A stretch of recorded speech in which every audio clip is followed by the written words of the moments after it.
Hey guys.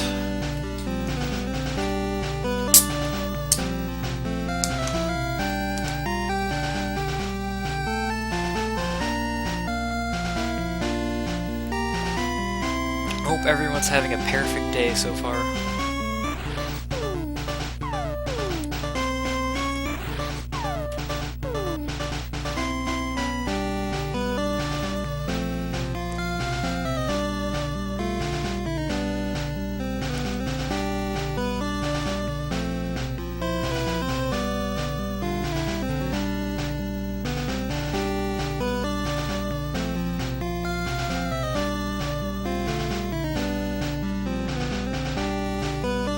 Alright. So, I'm gonna delete my file because the rules for this game require that you delete your file before starting a run. Just so you don't carry pre-prepared glitches like instant text from your other file.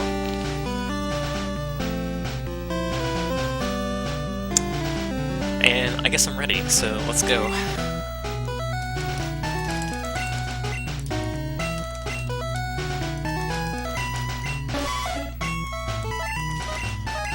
So, Pokemon Red Glitchless. It's possible to beat this game in just a couple of minutes by using a bunch of save and memory corruption.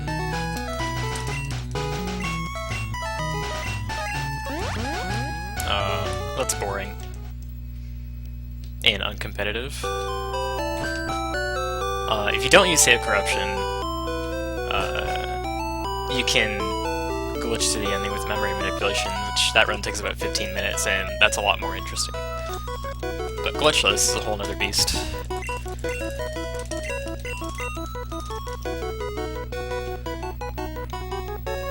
The Gen 1 Pokemon games had a lot of really bad programming and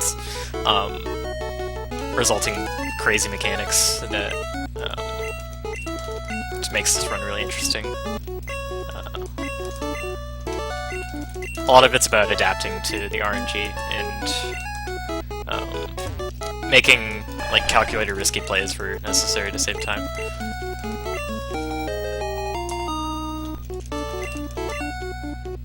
Just giving everything a one-character name for faster text.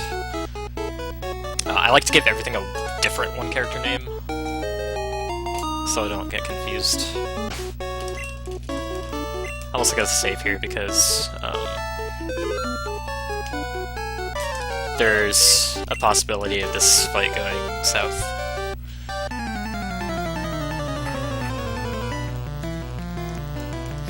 So the rival fight, to start out with, you can't really do much. We have Squirtle, so we're just gonna Tail Whip to lower Bulbasaur's defense. I got Growl that lowers my attack, so I'm gonna Tail Whip a second time. This fight's kind of a crapshoot. You can't do a whole lot to control the outcome of it. You don't want to get Growled a whole bunch, you don't want to get your attack lowered, because that makes the fight take forever. And if you get really unlucky, then you could actually die in this fight. Which is why I saved there. You can continue the game after dying here. You don't incur the normal penalties for death, just for this fight specifically, so you don't lose half your money, basically, and you don't have to do the fight again. But I want the money from this fight, and more importantly, I want the experience. Okay, so not a great time, but not much you can do about that. I'm going to pay attention to Squirtle's stats here at level 6. Okay, 11 attack, 13 defense, 12 speed. Wow. 12 speed is perfect speed. Like, absolutely perfect. That's really rare. But, it's also not important. I have 11 special. Special is the most important stat you want to look at level 6. 11 special is not good. I wanted to see 12.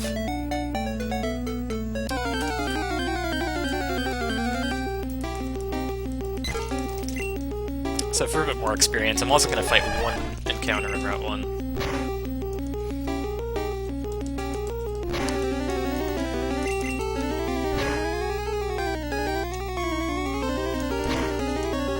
So all this experience is gonna get me to level 8 before feeding Brock the first gym leader.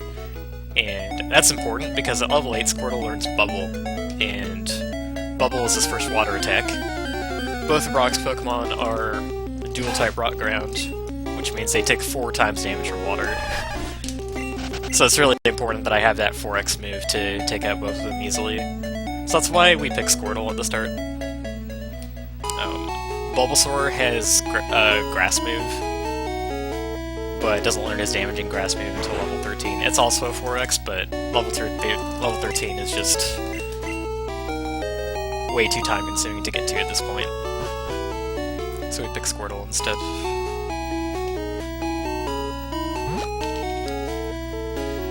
Charmander's completely useless against Brock, so obviously not gonna pick him.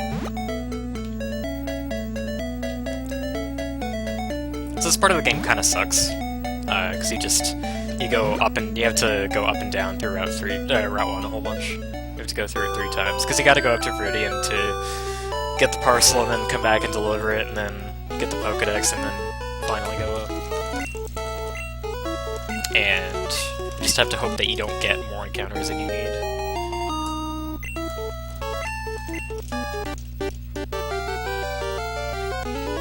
Now, we used to use Squirtle for the entire run, but that was back in, like, 2013, I think?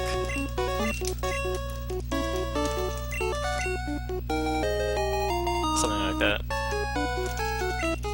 We now use a Nidoran male for the run, because it evolves to Nidoking. Nidoking is a Moonstone evolution, which means it has access to a huge variety of special TMs that just give it a huge amount of coverage. Basically, lets it sweep pretty much everything late game. It's also great in the mid game because it learns a really powerful move called Thrash. It's very fast and effective.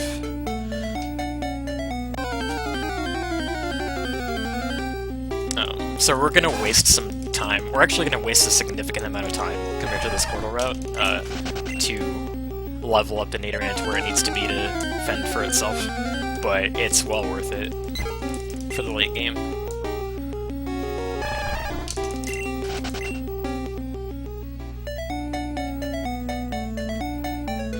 And actually, what was discovered last year was we can now do some limited RNG manipulation.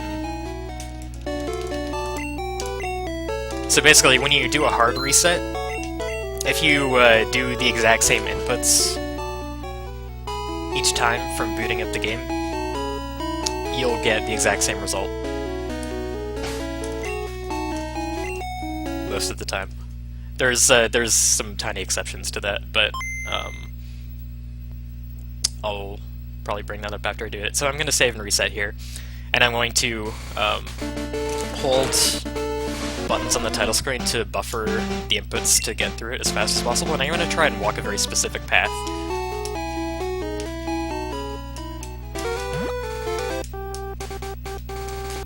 Okay, this will get me a level 4 Nidoran, and this Nidoran perfect.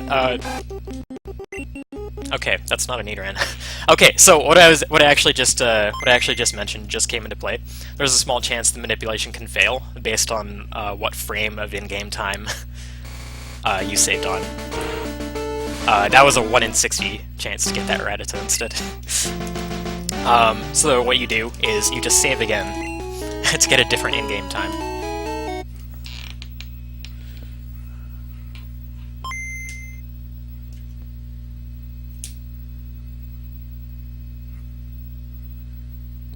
And then try again.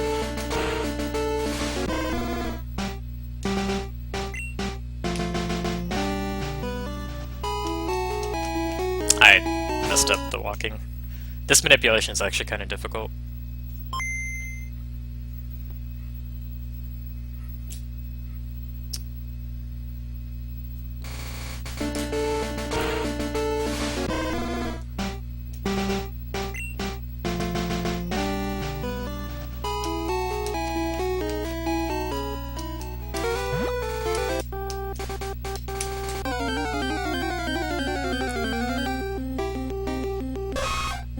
And if I manipulate this properly, this should get in the ball right away.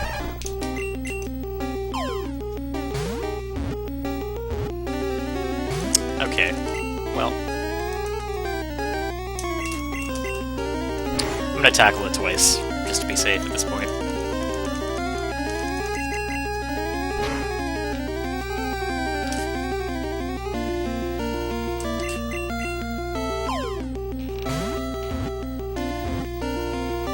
Wow, I'm getting unlucky.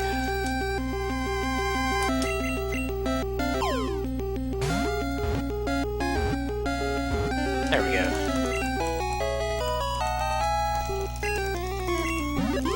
Alright, so I manipulated this Nidoran to have absolutely perfect stats. It has the highest DVs you can get. If you're familiar with IVs, individual values that affect your stats, in Gen 1 and 2, the system is slightly different. They're called DVs instead, which stand for determinate value. And basically it works the same way. IVs are just a number between 0 and 31, and each one affects the growth rate of your stat. DVs are basically the same, except they're 0 to 15.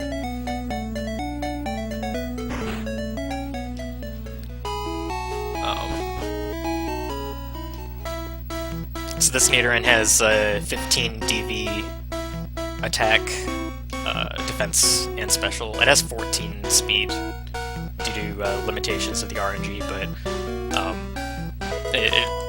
you literally can't get one that's 15 speed without sacrificing a whole bunch of special. So in Viridian Forest, I'm walking in specific tiles. The tiles that have a flower in the bottom right, they actually can't generate encounter, so I try and walk through as many of those as possible.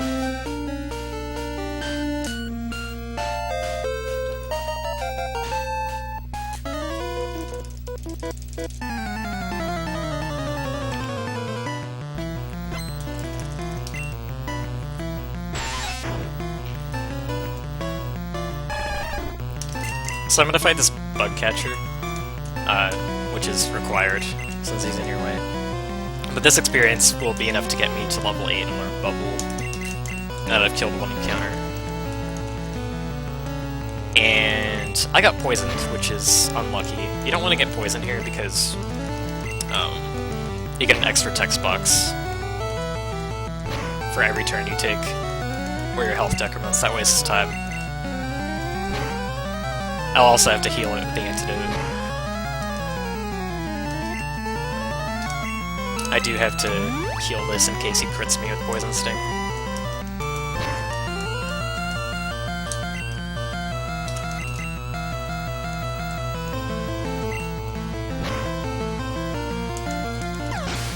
Alright, if I see 14 special at level 8, then my special's actually fine, which it is.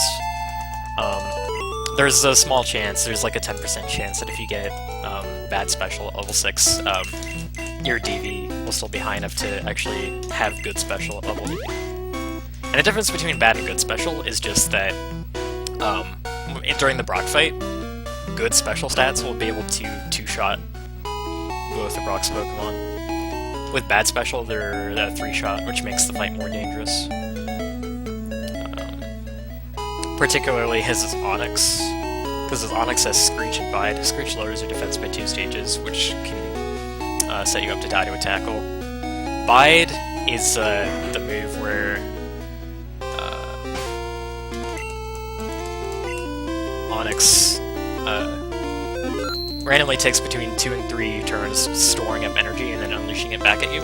And that's just, it does double the damage of the attacks you do to it during that time. So what you want to do if that happens, if he uses that move, is you want to stall with Tail Whip so you do no damage, so you receive no damage in return. Also, I switched Nidoran to the front, because I want it to get experience from this fight.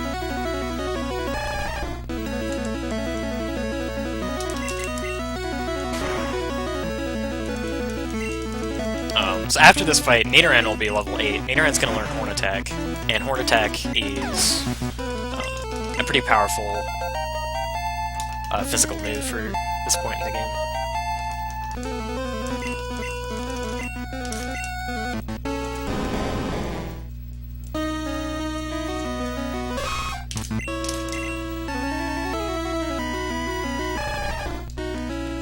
One of the dangers of having bad special in this fight is if Onyx decides to use Bide on the turn that you use Bubble, which I just Gen 1 missed Bubble. Bubble's supposed to be 100% accuracy, and I just missed. I'll go over that in a second. But if you're 3-shotting Onyx, and you use Bubble on the turn that uses Bide, Onyx might actually have a chance to unleash that damage back at you, and that will kill you.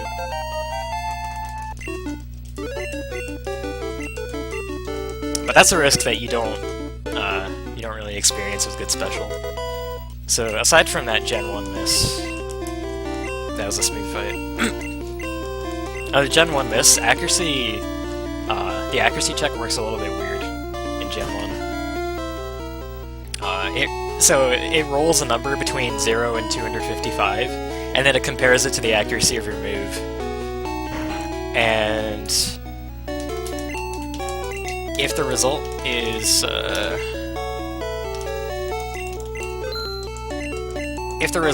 less than the accuracy of your move, then the move hits. If the result is equal to or greater than the accuracy of the move, then the move will miss. And it really should have been the other way around. It should have been less than or equal to, but instead of just less than. Which means that if you have a move that's supposed to have 100% accuracy, which is 255 accuracy in the game's code, and you roll a 255 on the accuracy roll, you're actually still gonna miss, which is what happened during that fight. That's called a Gen 1 miss. And they don't happen often, and you don't play with the expectation of getting one in any particular spot. It's just kind of a risk that you accept. But they sometimes do happen. They sometimes happen in extremely bad spots, where you'll just die. You just kind of hope that doesn't happen.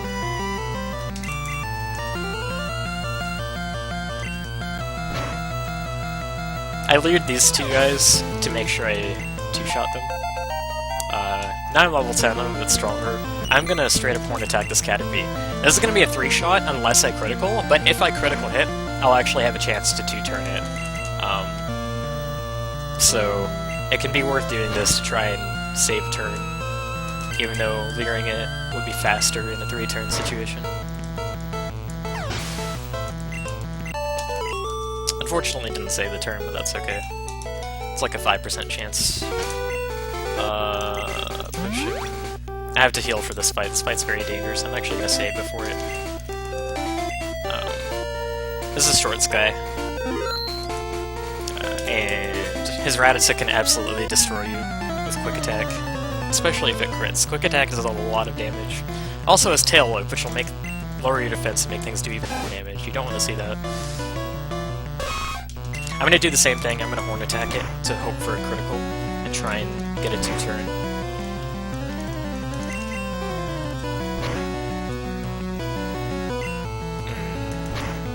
I need to heal that.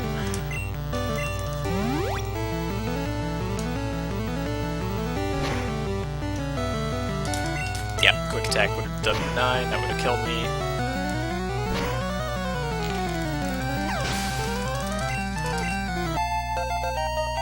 This other Pokemon sucks too. Ekans can wrap you, and Wrap sucks in Gen 1. Because it completely immobilizes you for between 2 and 5 turns. And that sucks.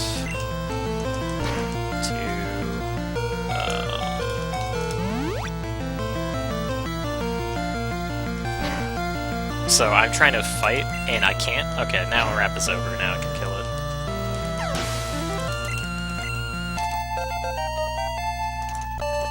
But yeah, so that can just immobilize you and waste a bunch of time. That fight was way worse back before we had RNG manipulation, because before RNG manip, you used to have completely random stats in your Nidoran, and if you had bad speed, actually, if you didn't have good speed, then you were slower than that Ekans, which actually means it can wrap you infinitely if it wants to. It can just wrap you every turn and you can't do anything. But since you're faster than it, the amount of times it can wrap you is limited. since you always get an attack before it wraps. The Kakunas and Metapods in this route kind of suck. That critical is very good. Because in Red and Blue, these guys only know Harden. They will just spam Harden every turn and continually increase their defense. They'll never hit me. But they'll just keep using Harden, and that can cause me to waste turns and Horn attacks, which, your Horn attack PP is kind of tight in this route.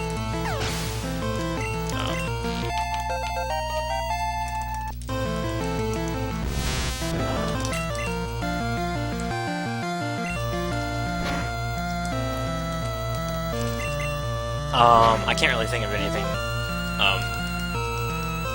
that I'd be comfortable with at this point. Like we could have done names if I thought of it earlier, but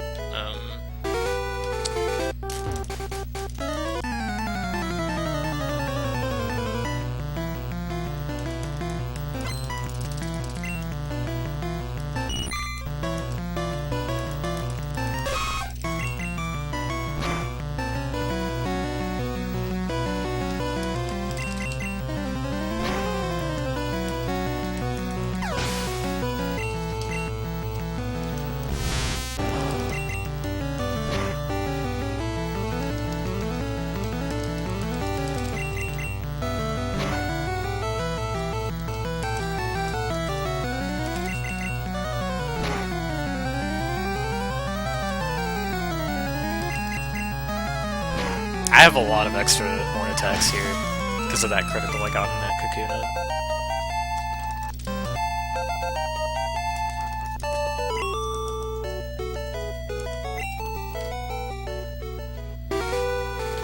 Alright, so I'm gonna go in the grass here for a bit and try and catch my flyer. I have a 90% chance of getting a bird here. I get a Jigglypuff every damn run. Ugh.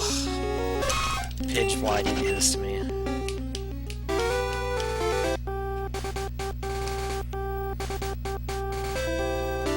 So I'm gonna waste a few steps and then go into the other grass, and hopefully that should give me a higher chance for the encounter cycle to be in a spot that's gonna give me a bird. There we go.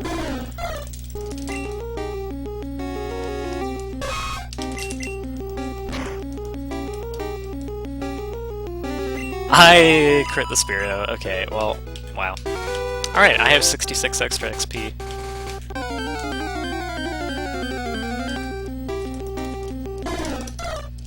That could maybe come in handy, potentially. Depending on how many encounters I get in Mount Moon.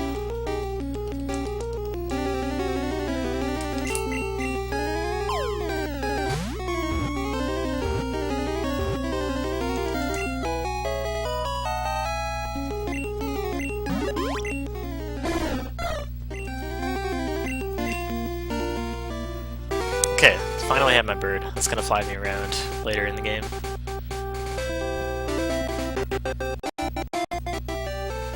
And I'm gonna take the Pokemon Center here to refill my Horn Attack PP.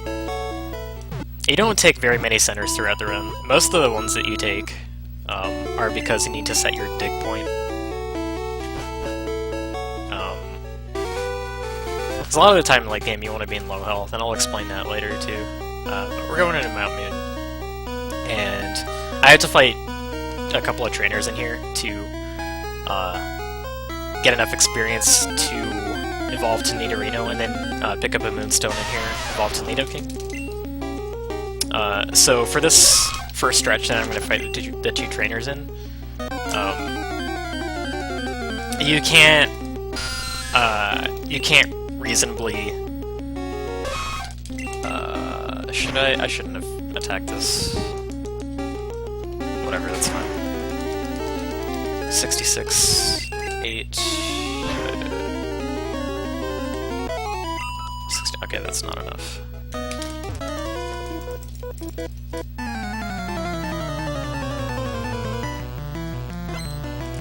But you can't reasonably continue an RNG manipulation through an entire battle.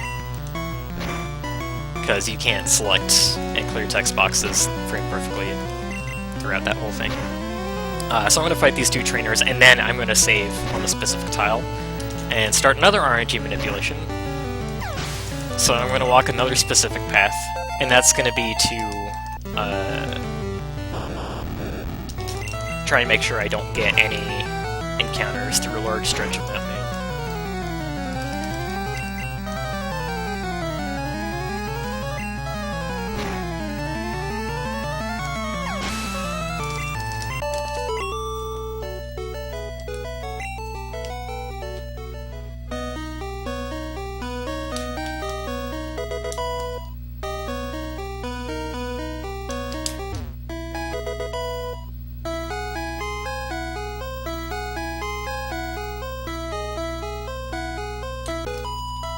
At the end of the manipulation, I'm actually going to get a Paris encounter. And Paris is something you really want to see when you're in Mount Moon, because it's the fastest possible option to catch for a cut slave.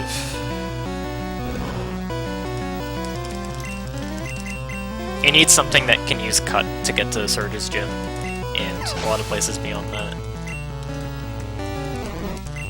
And since we have RNG manipulation, Paris is like the automatic go-to. We used to just hope that we found one in here, and if not, the backup was usually an Oddish on Route 6, which can be hard to find.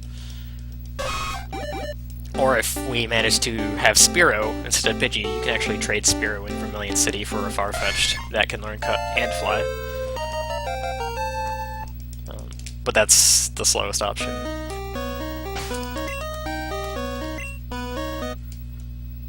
So I'm going to start this manipulation here.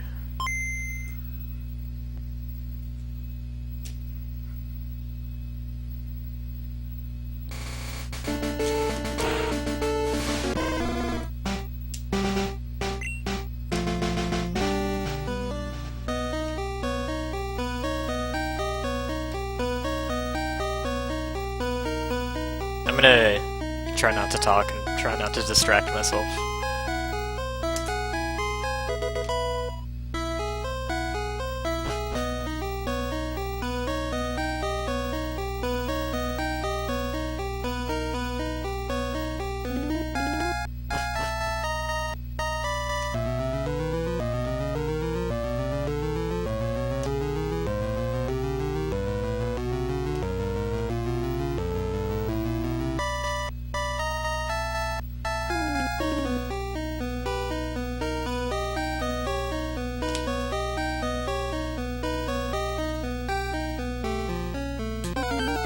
Okay, this should be my Paris.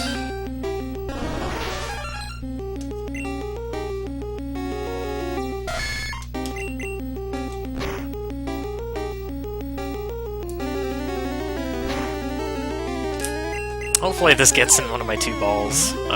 Catching this can be kind of annoying. It has kind of it is like, this should have a decent catch rate, but it likes to... that sucks. Okay, well, you know what? I'm just gonna kill it.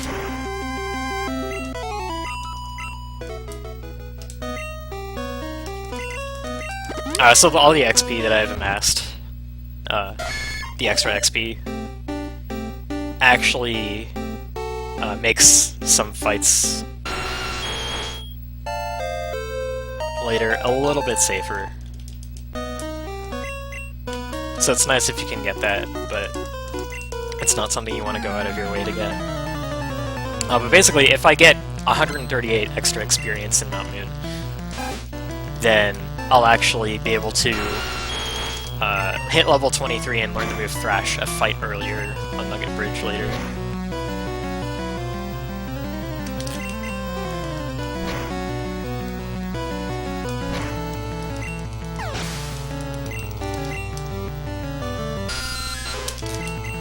So I use the Moonstone to evolve to Nidoking now, because I'm done with the manipulation, and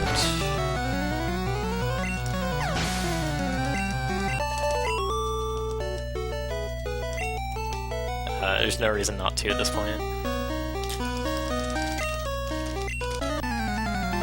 Being Nidoking is going to make sure I get better damage ranges on this fight and have more of a chance for criticals to kill and save turns. My HP is kind of low, hopefully. I hope I don't get screeched. Disable from this Grimer is kind of scary, because it can disable Horn Attack, which is your bread and butter right now.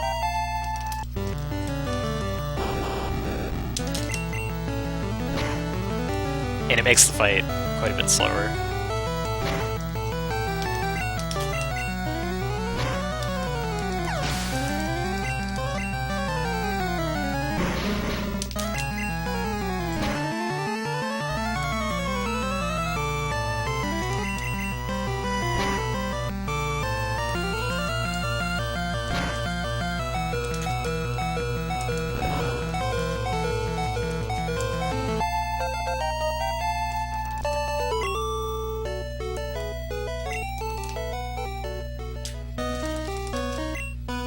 But you never go full pair.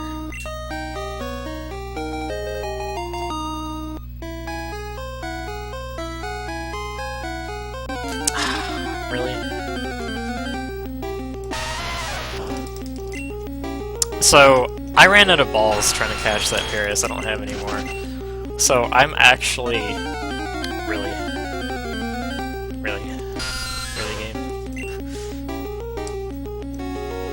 I'm actually going to do what I was talking about earlier, and I'm going to get the Farfetch'd in Vermilion. Since I don't have any Pokeballs, that's my best option at this point. My only other option would be to redo that entire manipulation. Or buy Pokeballs and spend money on that, which I don't want to do.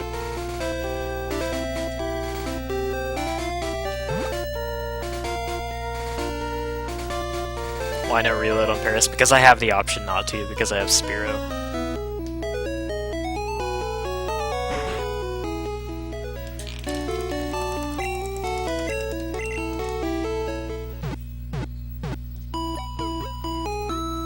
Alright, have a good rest, Allie.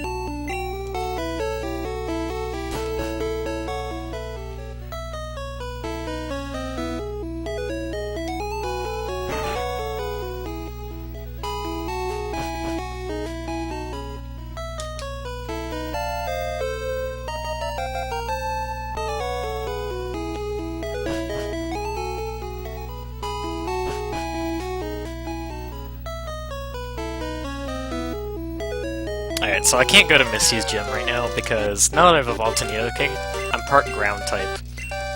Which means that Misty's water Pokemon will absolutely destroy me until I gain some more levels. So I'm gonna do Nugget Bridge and go to Bill first, get the SS ticket.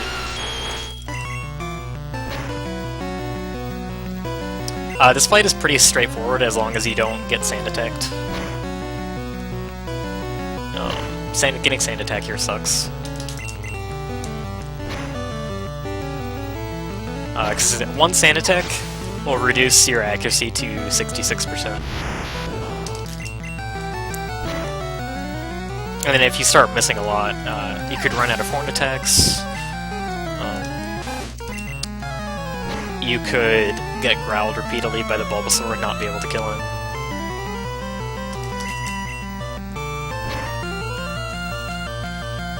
One thing you can do if you get Sand Attacked on a fight like this is you can switch out to another Pokemon, let it die, so you don't lose experience, and then once it dies you switch Nidoking back in, and Nidoking won't have whatever bad status is anymore. You can sometimes do that with Confusion as well.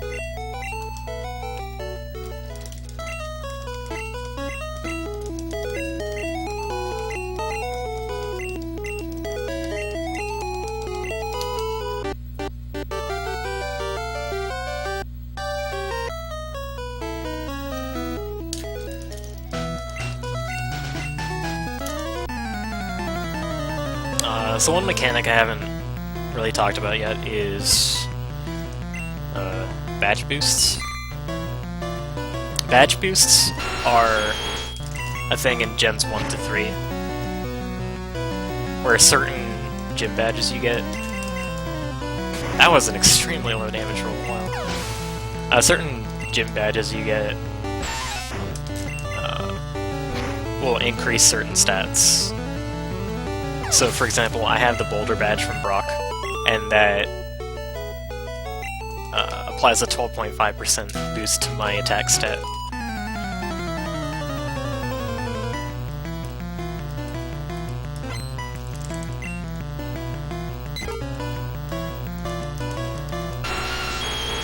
A messed up thing that Gen 1 does is that whenever any of your stats gets modified in battle, like say I get leered to lower my defense or screeched or whatever, or maybe I use an X special on myself,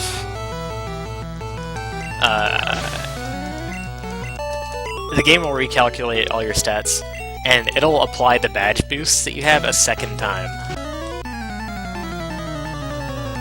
So, if I were to use an X special on myself right now, that would actually also increase my attack.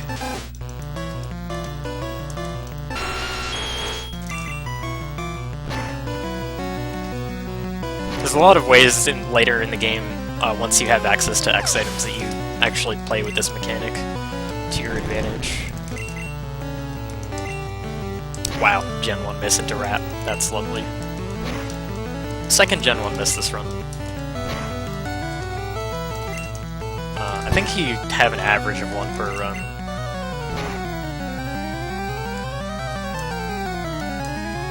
And it didn't die. The second's dying is like a 50-50.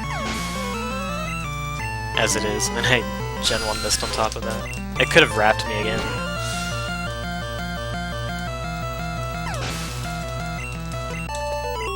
As the extra XP that I got in Mount Moon, I'm gonna level to 21 on this fight instead of the Mankey fight afterwards. Now that I have 2 rare candies, I can candy straight to 23 from here. And then learn the move Thrash. And Thrash is gonna one-shot the Mankey in the next fight, whereas a Horn Attack won't. So that's gonna save time. Sand Attack. That's not good, but a fight like this is minor enough that it's really not worth switching out for getting Sand Attacked in this fight. It's sometimes worth it to switch out in Cerulean Rival, and it's always worth it to switch out on the SSN Rival fight. I got Growl, that's really bad. Wow. Please have mercy.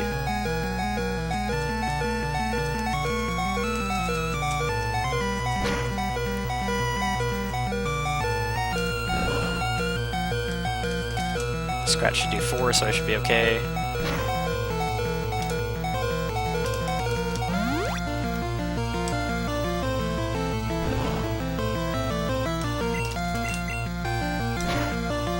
Wow, that sucked.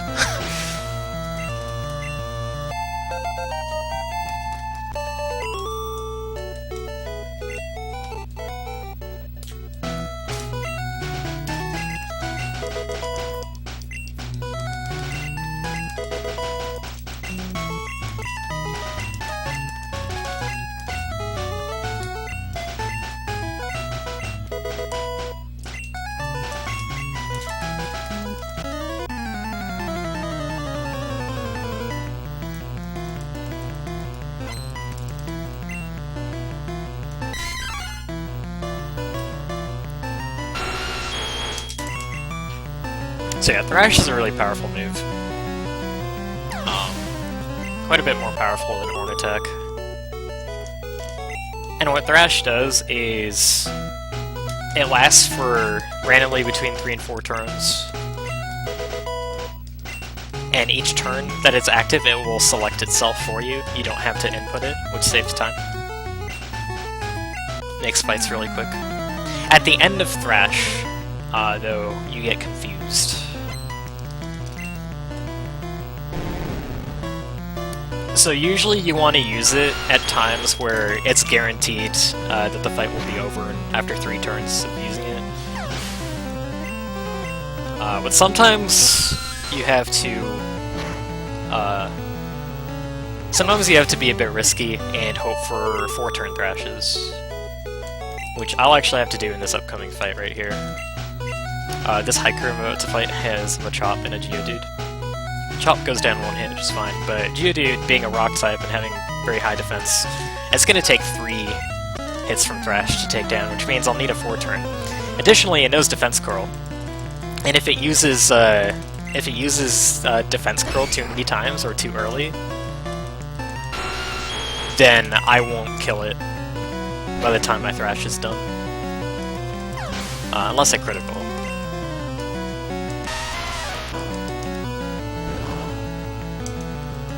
Okay, Defense Curl, that's really bad. That's not gonna die now.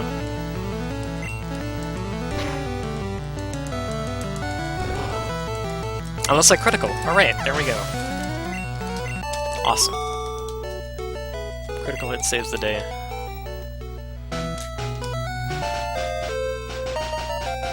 Critical hits are also weird in Gen 1.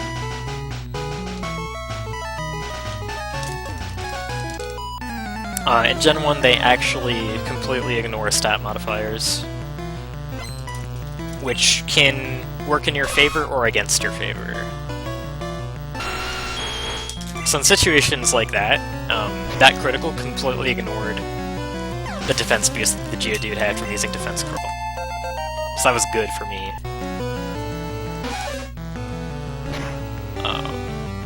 But bad thing is, if you lure an enemy to lower its defense, or you use, like, an X attack on yourself or whatever, if you do anything like that, critical hit will also ignore that.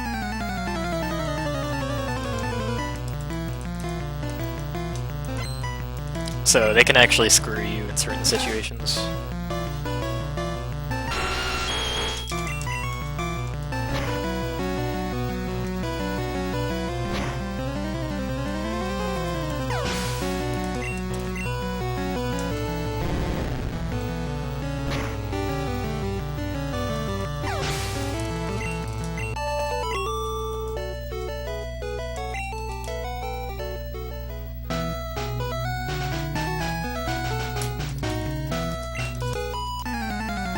So you can see how easily Thrash is just cleaning up these weak fights mid-game. It saves a lot of time.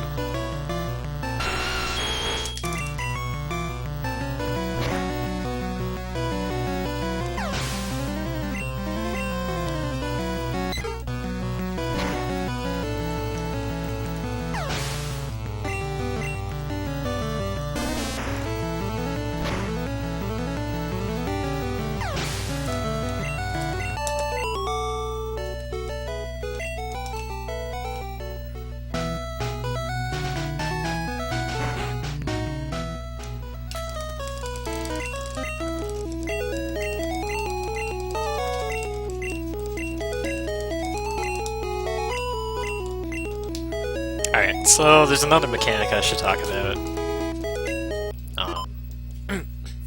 And that's Red Bar. And the effect that Red Bar has in this game, the wee-woo sound that plays when you're at below 5/24 of your health,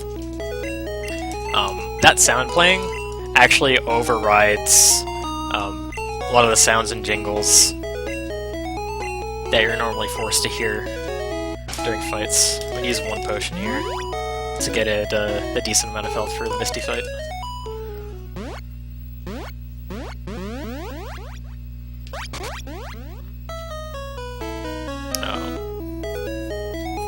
So normally when a jingle plays during a fight, or a Pokemon cry, Pokemon comes out, you have to wait for its cry to be over before you can input a move. When you level up, you have to wait for the jingle to go up before you can clear the text box, stuff like that. Being in Red Bar lets you just skip all that stuff. It speeds up fights a lot. But it's also very risky to have, obviously, because you're at low health. You're at risk of dying. And what's so great about using Nidoking is that in late game, you can go through a significant portion of the late game with Red Bar and one-shotting everything with very little risk involved. And that speeds up the game considerably. Has a significant advantage over using pretty much any other Pokemon because of that. Alright, so this fight used to be super scary. Misty has good AI, which in this game it just means that the trainer will always use a move that's super effective against you if it has the option to. So Starmie's only going to use water attacks against me. Well,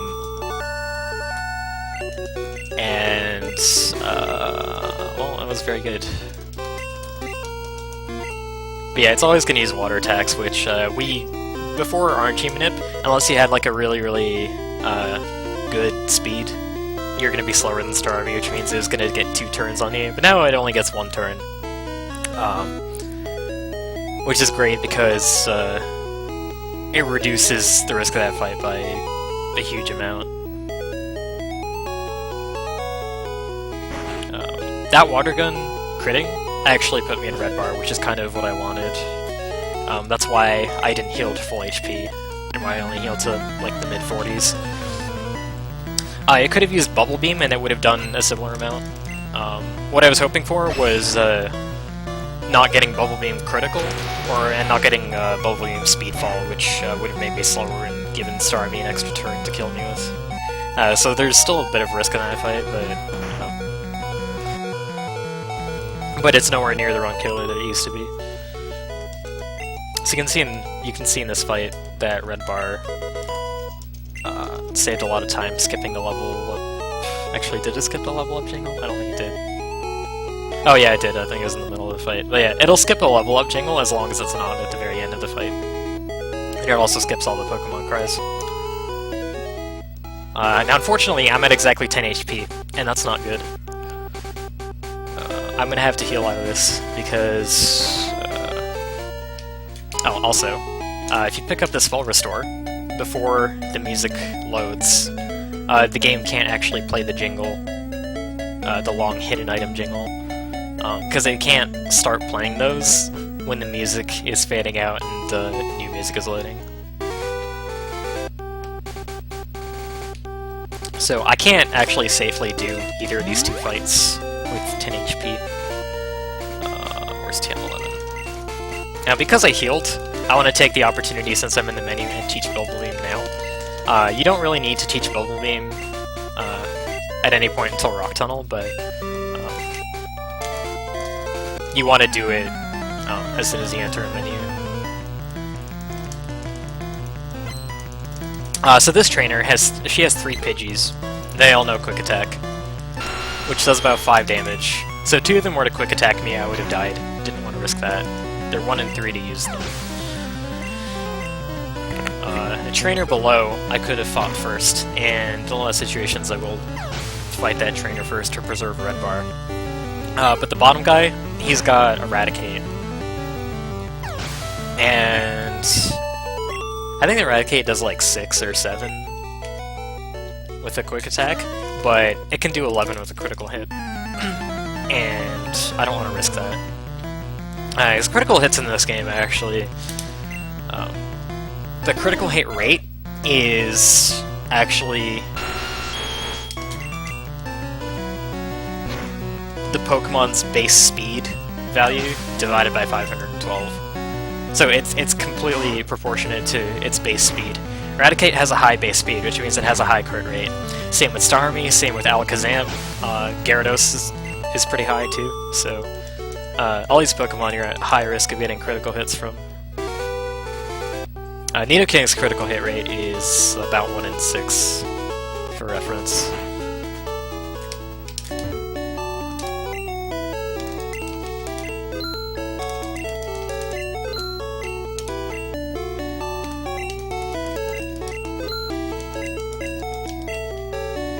Alright, so I'm going to buy some repels here. These repels are going to be used in Rock Tunnel. Unfortunately, don't have access to repels until super early in the city, so you can't use them for Mount Moon.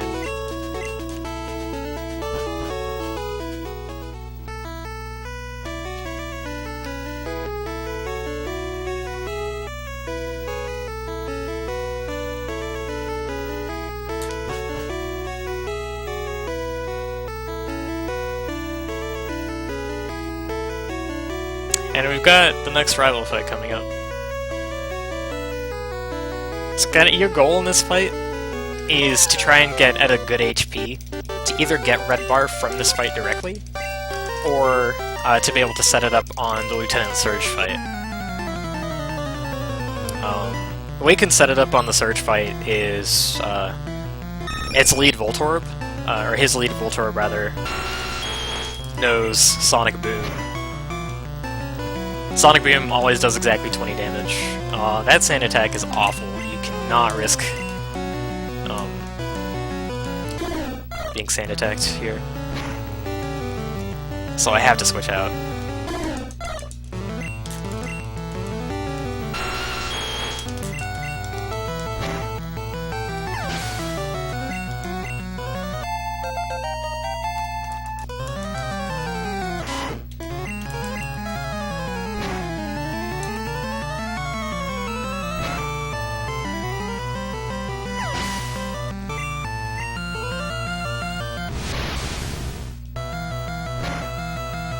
So I used Thrash a bit early, so I could save a turn on that Raticate so it wouldn't beat me up so much.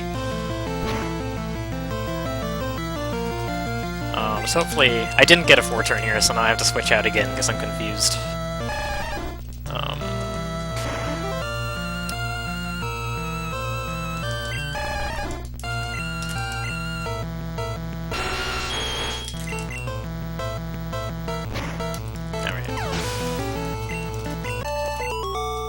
So I'm at 22 HP, which I'll actually be able to use that to set up a Sonic Boom on Surge to put me in red bar. If I can get red bar at this point, I can most likely carry it through all of Rock Tunnel and save an entire minute in that segment.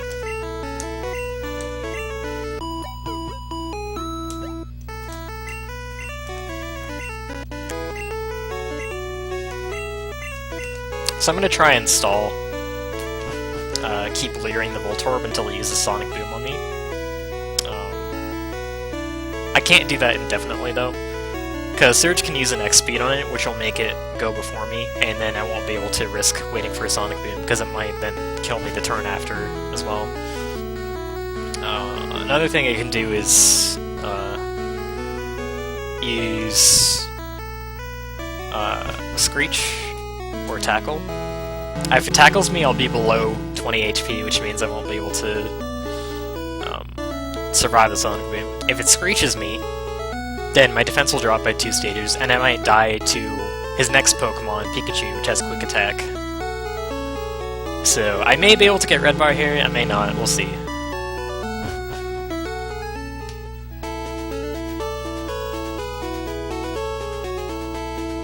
Oh, also, I have to remember to trade for Farfetch'd, which I normally don't have to do.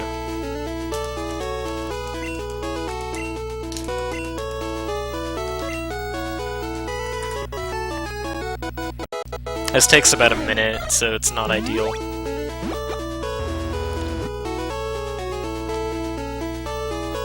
Since I ran out of Pokeballs, I don't have much of a choice.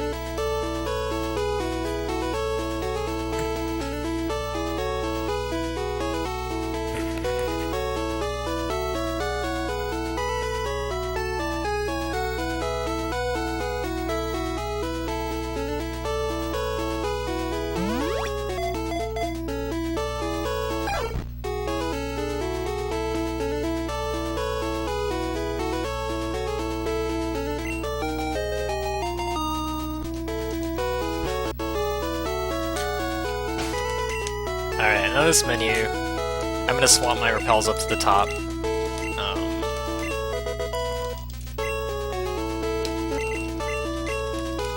And then teach my TMs.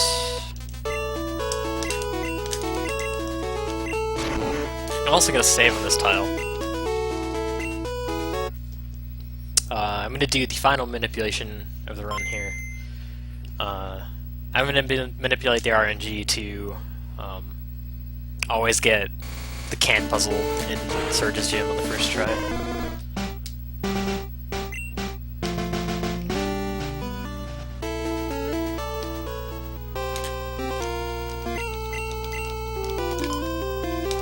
Alright, did it. This used to kill runs pretty frequently. So it's really nice that we can use RNG manipulation for it now. It's one of those things that is just like completely independent of skill. So it sucks when you lose a run to it.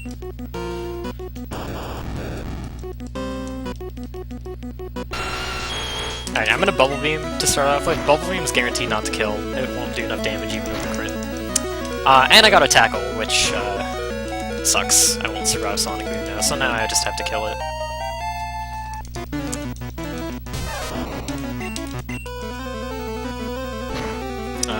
So yeah, no red bar for me here, unfortunately. I can get into red bar. I have a few opportunities inside Rock Tunnel itself, which will save less time, but still will get me red bar.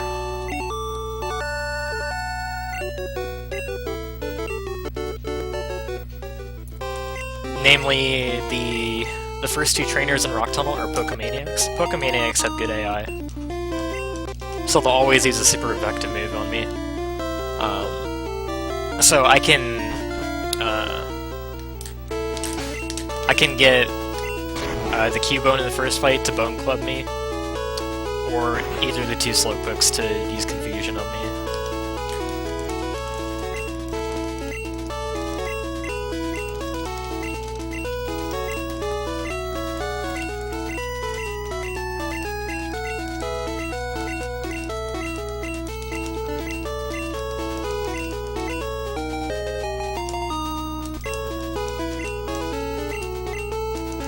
Also, we're gonna dig out of this building, which makes a lot of sense.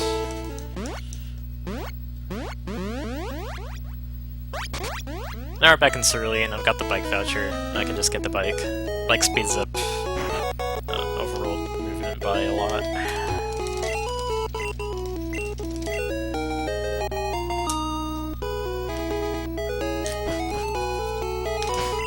I'm gonna do another swappy swap to put the bike at the top of the menu, because I'm going to be using it often.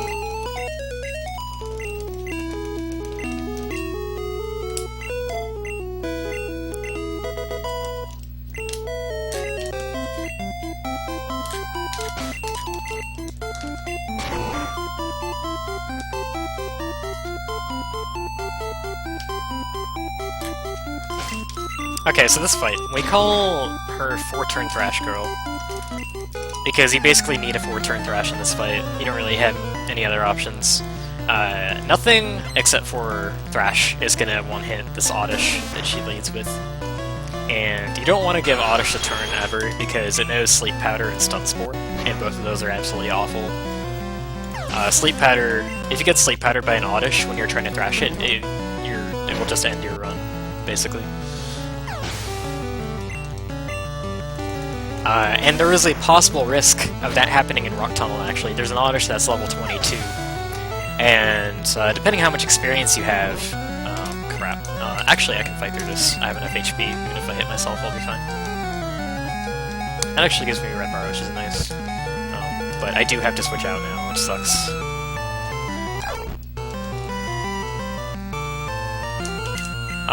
Unfortunately, I do lose experience by doing this, because now I have to switch back. Wow, it really didn't affect me. Nice. Oh, that's good. But yeah, unfortunately, Dux is actually going to learn Leer. Which means that when I teach Fly, I'm going to have to teach Over a move, which is wastes time in the menu. And also puts the move in an awkward spot in the menu. Fly is going to be higher than Cut in the menu. So I'm probably going to mess up my Fly menus a lot. But I'm in red bar now, so that's cool. But yeah, so I got the extra XP in Mount Moon, and actually no, wait, never mind, I just lost it. So the extra XP in Mount Moon helps in Rock Tunnel because the Oddish that I was talking about, if you get that XP, you'll be level 30 for it, and it will always die to a Thrash. If you don't get the extra XP, or you have to split on a fight like that and lose it, you'll be level 29, which means it only has a 55% chance to die. There's actually a significant risk that I will die in here.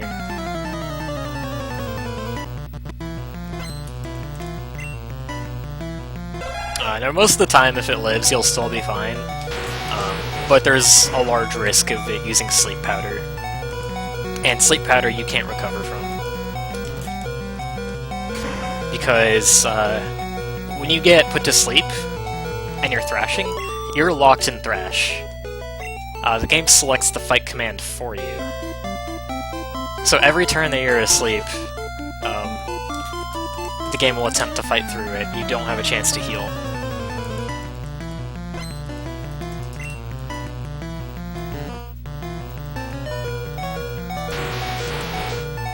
So I'm gonna save before that fight.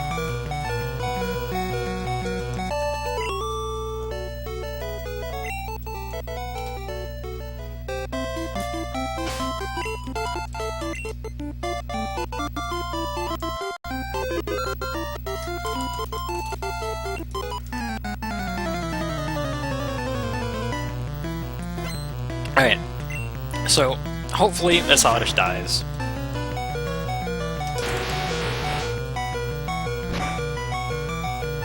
Okay, crit it. It's dead. Nice. Through Pitch Dark Cave. Yeah, I forgot to mention that we don't get the Flash HM in this because you have to catch 10 Pokemon to get it from one of Oak's aids, and that's really slow, and you can just go through it in the dark anyways.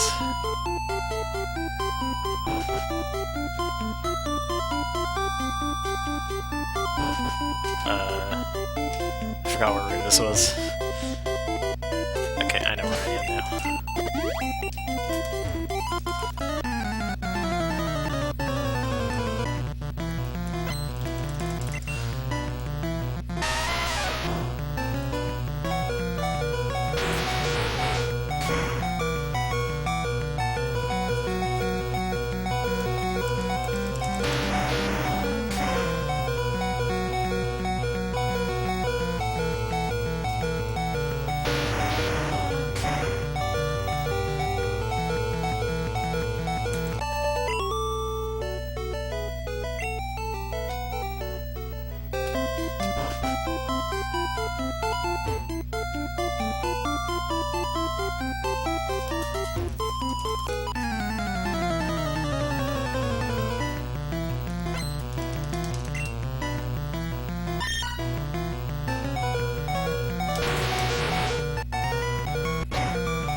Okay, I have one more fight to do, and then I'll be able to get to Celadon City, which is where the giant shopping mart is. And I could buy X items and a whole bunch of stuff that I need for the rest of the run.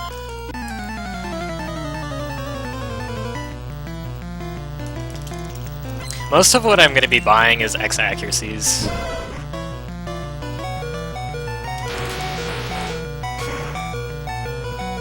X accuracies are really broken in Gen 1. Because what they do is, they just, once you use one, the game just completely skips the accuracy check. And every move will hit, always, if it is able to hit. And so what this means is, I'm gonna buy the TM for Horn Drill.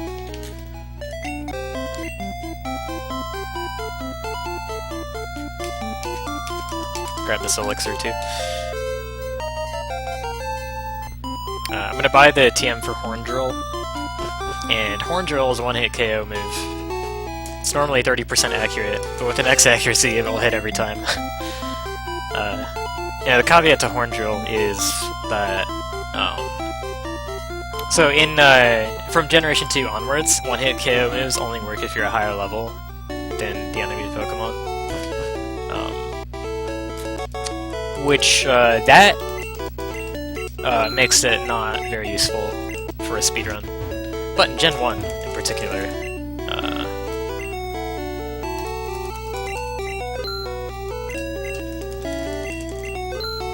in Gen 1, you have to be faster for it to work. Your level doesn't matter.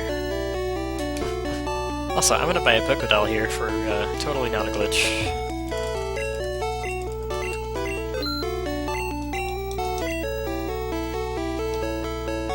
I'm actually going to be doing a relatively new route that I just learned recently, so hopefully I don't screw this up too bad.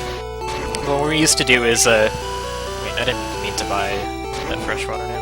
That's fine.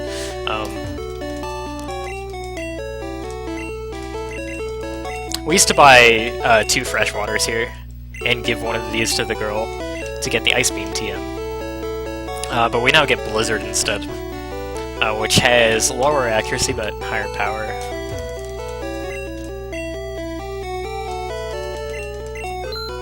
So hopefully I can remember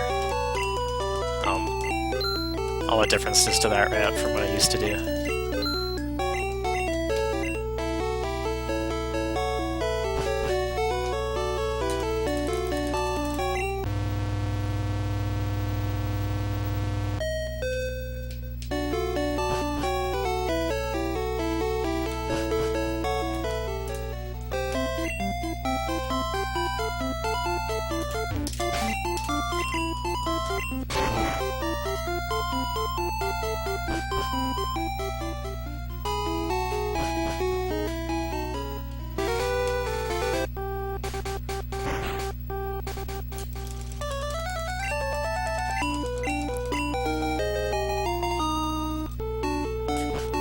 Alright, so this is a pretty long menu. I'm gonna swoop both Super Repels and X accuracies to the top.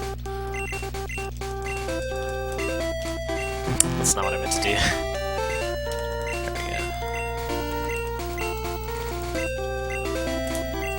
go. So we actually get Rock Slide for pretty much one thing only, which kinda sucks. But it's the only way that we really have of dealing with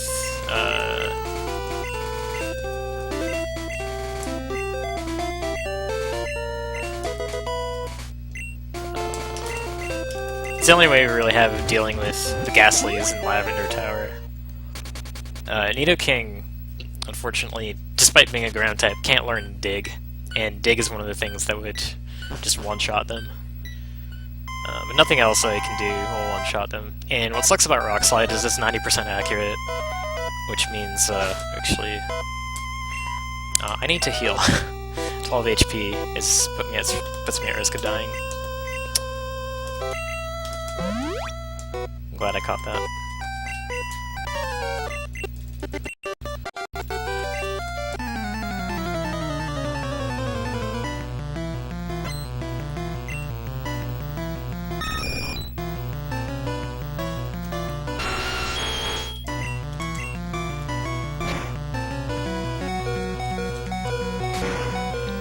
That's actually good, because that put me back into red bar, but 15 HP is fine. I shouldn't die at 15.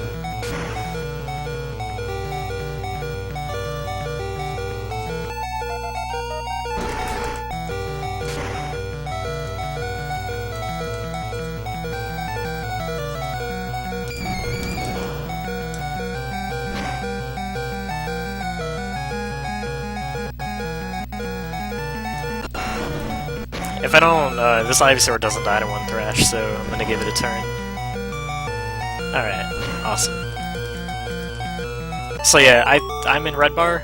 What sucks about Rock Slide being inaccurate is that if I miss one of these Ghastlies, it's gonna give it a turn. They know Lick, which does very little damage but can paralyze me, which is bad. They know Confuse Ray, which is obviously very bad. And Nightshade does a flat 23 damage because they're level 23. And that will just kill me. So I really don't want to miss.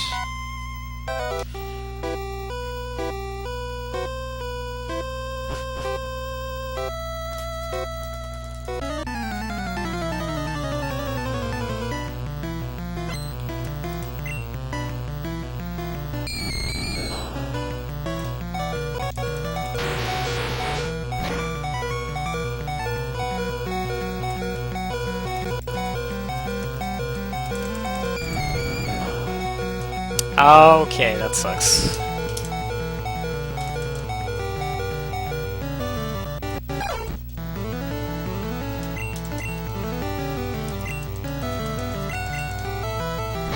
That's not even gonna kill.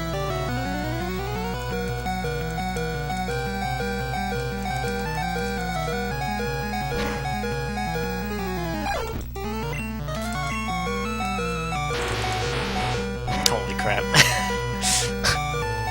That was an ordeal.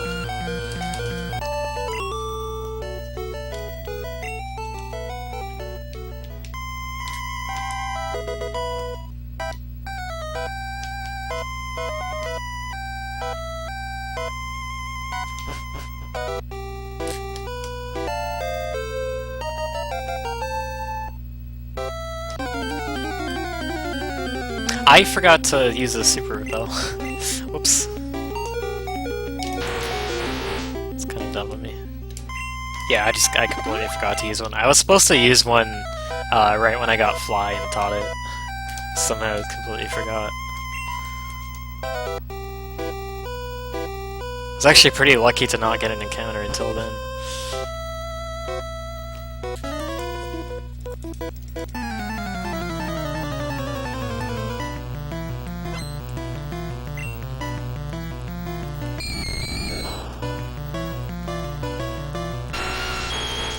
So I stepped on the heal pad, which obviously heals me, so these Ghastlies, I'm not at risk of dying to.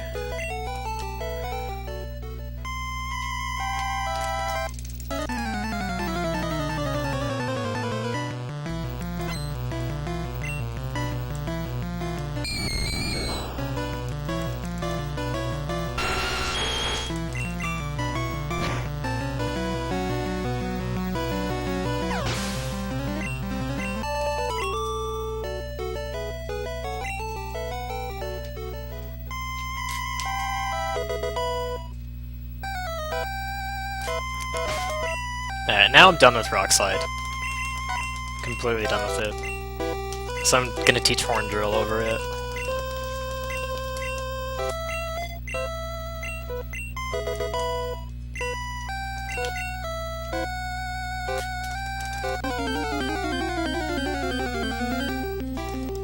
Alright, so you're supposed to have the self-scope from Rocket HQ to reveal this Marowak and get past it.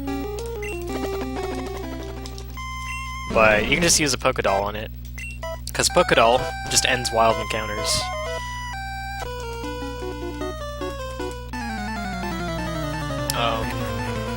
And if you end that encounter in any way other than using the run command, it lets you proceed. If you use run, then it pushes you a tile to the right and tells you to go away.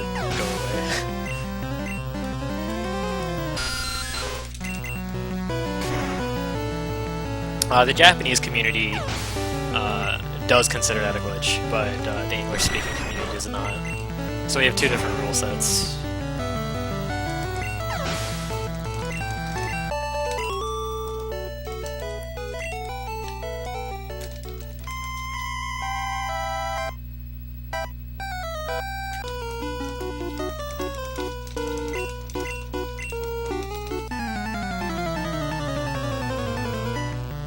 Okay, I am going to use X accuracy Horn Drill combination in this fight.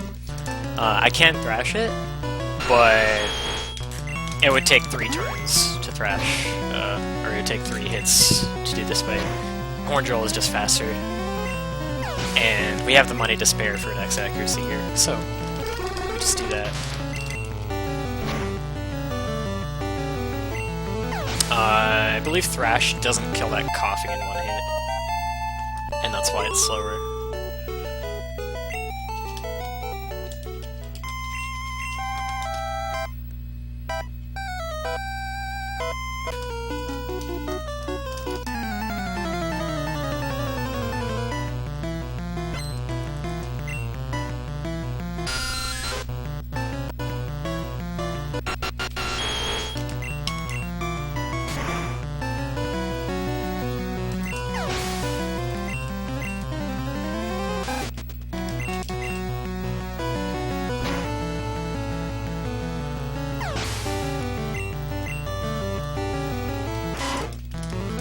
So there's another difference in the new route that I'm doing. Beyond just getting Blizzard instead of Ice Beam. I'm actually going to go to Sylph Cove first. We used to go to the Safari Zone first. But I'm going to go to Sylph Cove first. And I'm also going to not pick up the Earthquake TM until after I've beaten Giovanni. We used to fight an extra trainer that was guarding the Earthquake TM on the 10th floor to be able to get that and use that for Sylph Cove, but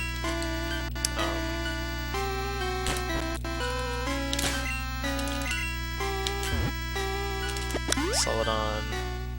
So I'm going to use the Poké Center here. Not because I need healing, but because I want to set my dig point here for the rest of the game. Celadon's a great hub.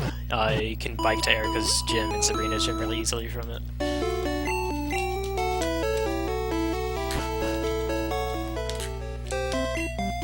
It's actually a great opportunity because I have full health there. It's not going to ruin me having red bar or anything like that.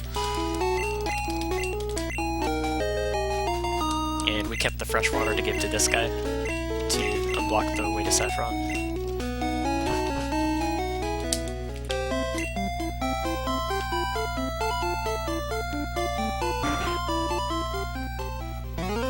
So yeah, instead of going straight to the 10th floor, which is what we used to do, I'm going to take the stairs to the 5th floor. If you're only going to the 5th floor, it's faster to take the stairs rather than the elevators. That's 3, that's 4, that's 5. You can also get another elixir from here.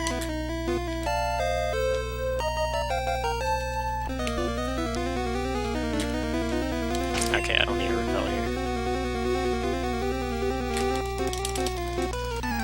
And unfortunately, we don't have Earthquake to one-shot as Arbok, so I have to kill it with Thrash, and there is a risk of it using Glare and paralyzing me. If I get paralyzed, I have to use my full restore to heal it. You don't want to stay paralyzed. Okay. Alright. You don't want to stay paralyzed because it actually quarters your speed, and everything will be faster than you. And you can't have that going into these fights. There's a lot of things you need to one-shot or they will kill you. Particularly things like the Gyarados of your good AI rival. Always use Hydro Pump. And you can't survive those without an X special setup.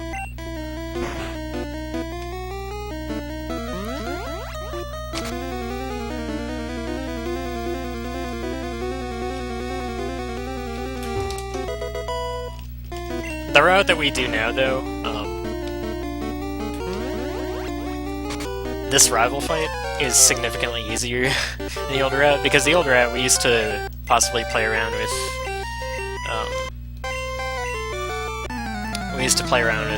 possibly getting red bar, setting up an X special and Gyarados' Hydro Pump to try and get damage down to low health.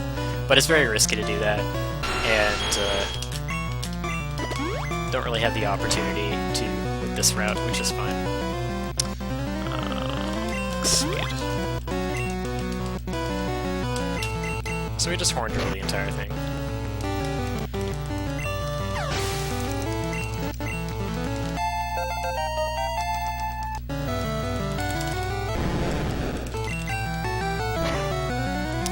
Now what you could do is just buy a whole bunch of X accuracies and X speed every single fight and sweep the whole thing with horn drill.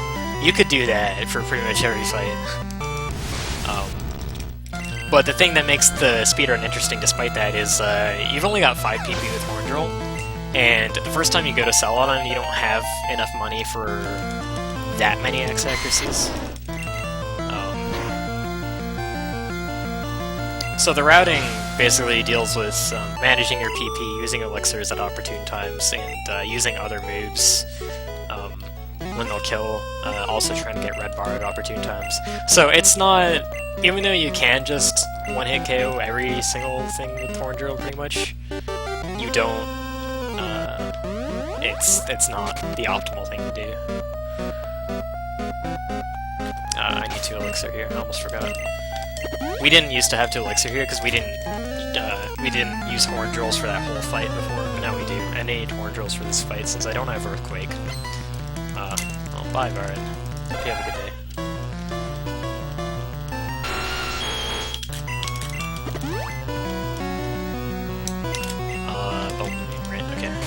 I don't have Earthquake to deal with this Drowsy. And you need to kill the Drowsy in one hit, because it has Psychic, it'll absolutely wreck you.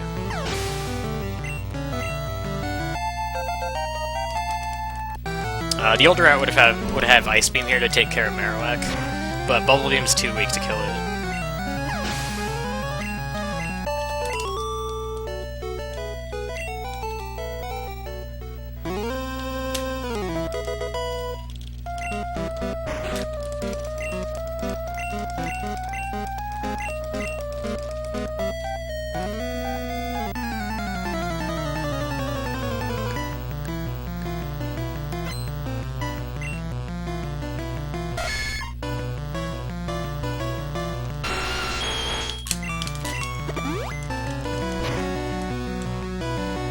Fury attack is the slowest thing that can happen here. Randomly between 2 and 5 hits. However many hits it takes, it's definitely the slowest. I'm just glad it didn't take 5. Aw, thank you, Fozzie.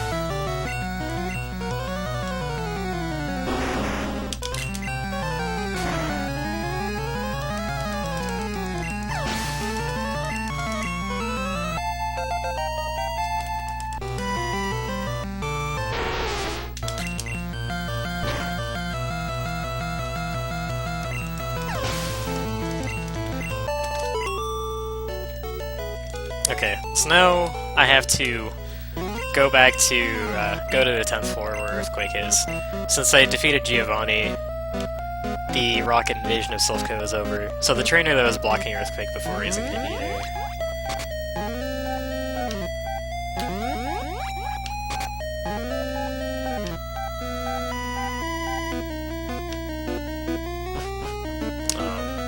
We have to, like, consciously remember to go do this now, instead of digging straight out after Giovanni, which is what we used to do.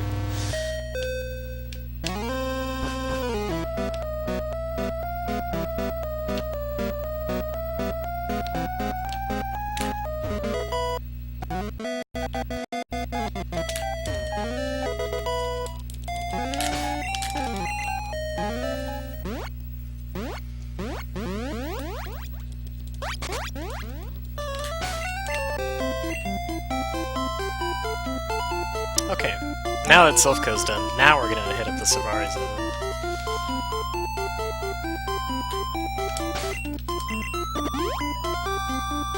Excuse me. Sometimes my select button doesn't work. It's really annoying.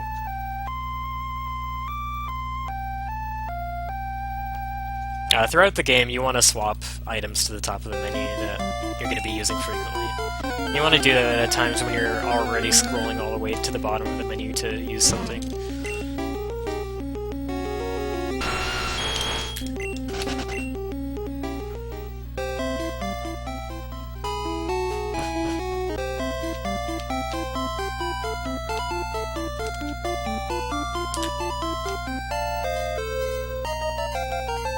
So I'm gonna grab this candy.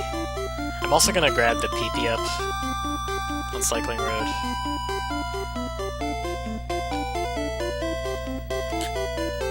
This PUWP is gonna let me have a 6th horn drill to work with for the late game fights.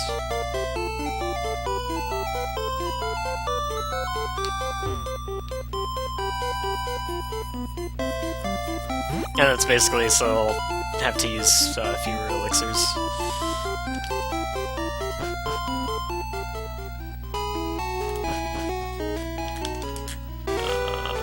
I think I just teach Earthquake. Yeah, I just teach Earthquake here. Use the PUWP, and then I want to use the I want to use the repel when I'm actually inside Safari Zone this route.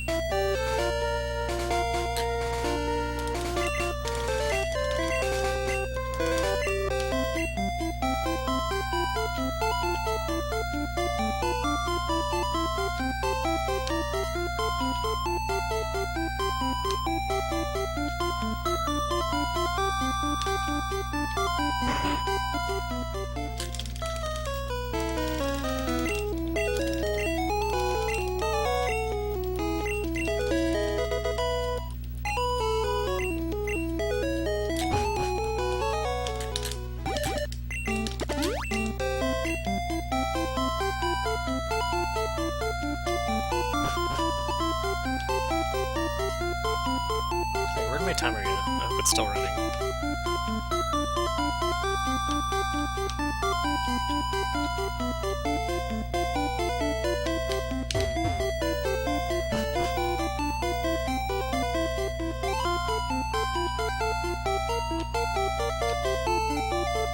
I can't remember, but I think I need another repel here.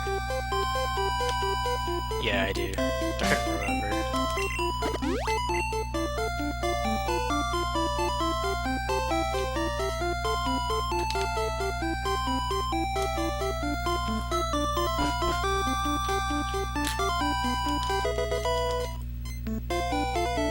I'm actually gonna grab this TM as well, just because I ran out of Pokeballs earlier in the game. And I want my item pack to be, I want it to be full.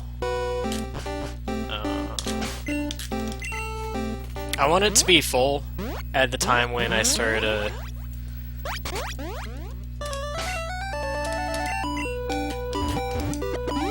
sweeping the gyms late game, because if your pack is full, you can only carry a total of 20 items in Gen 1.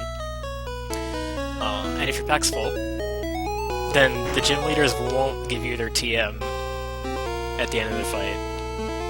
And that saves a ton of time in text boxes. So because I used all my Pokeballs, I actually had one item slot fewer than I should have.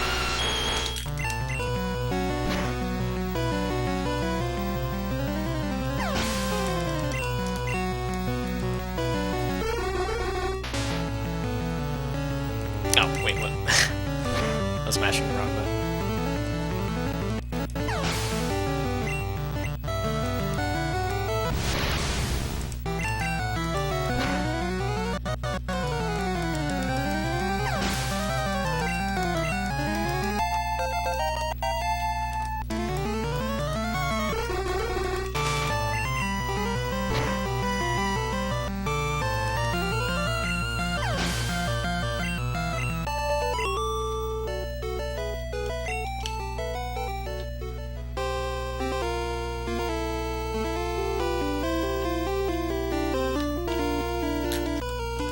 My HP is actually a little bit high. So what I want to do in the Koga fight is, Koga has good AI, and in addition to good AI, meaning that the enemy always uses super effective moves against you, it also means that it will avoid using not very effective moves at all costs. And all of Weezing's moves are poison type, except for self-destruct. So that means that Weezing is always going to use self-destruct. Now, actually, what I want to do is I want to die to self-destruct. That confusion hit was good, because it actually put me in range where I'm now guaranteed to die to the self-destruct from Koga's Weezing.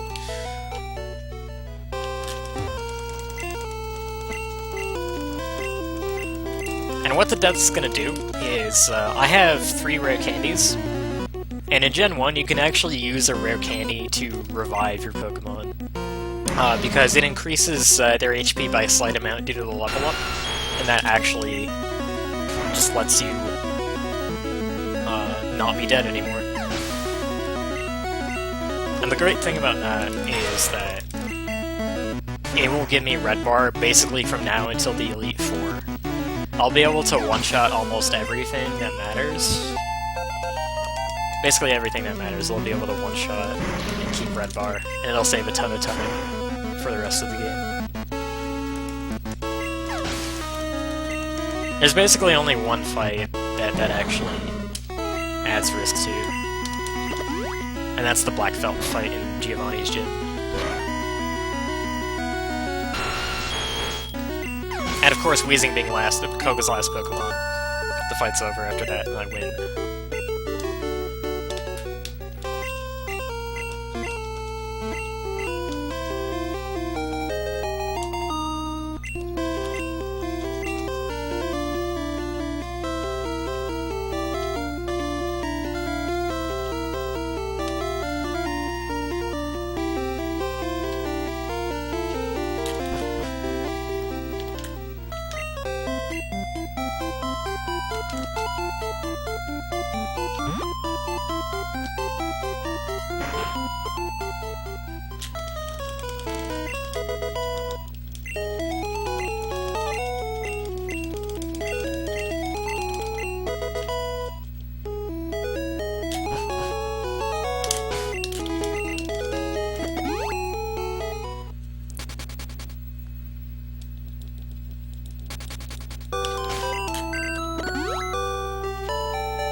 I'm going to use my rare candies to revive Nidoking.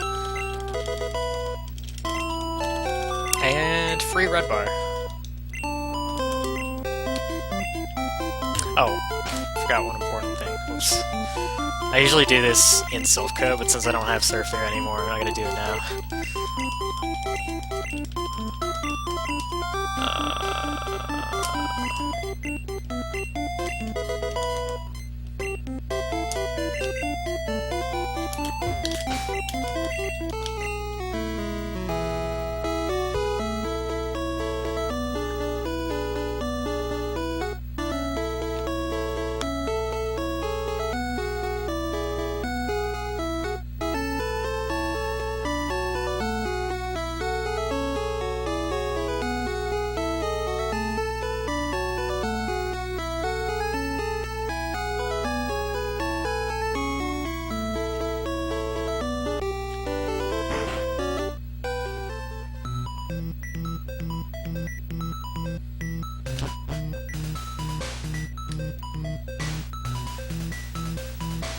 So all I need to do in the Cinnabar Mansion is, all I need to do in here is get the secret key. That'll unlock the door to Blaine's gym.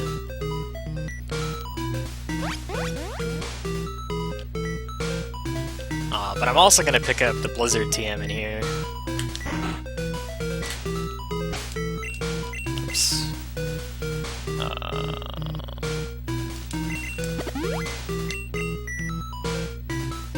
That menu was inefficient. I didn't realize it. I wasn't supposed to be at the bottom of it there.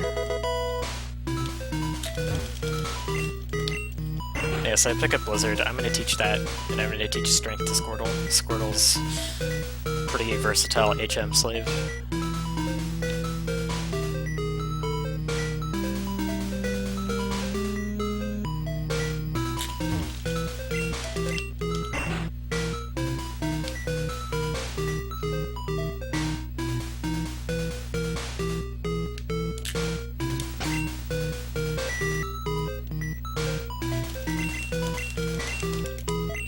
I'm going to teach the HM first, because since the HM is not consumable, it doesn't disappear when you use it, the game doesn't force scroll you back to the top of the inventory.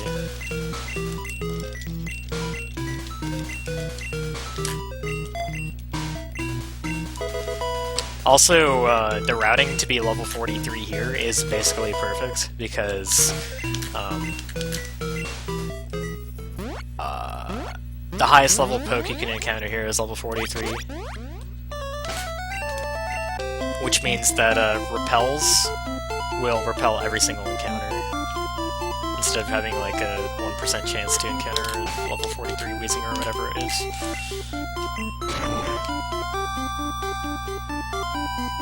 Because repels only repel Pokemon that are equal or lower level than your lead. So it's actually pretty insane how well the routing works out there.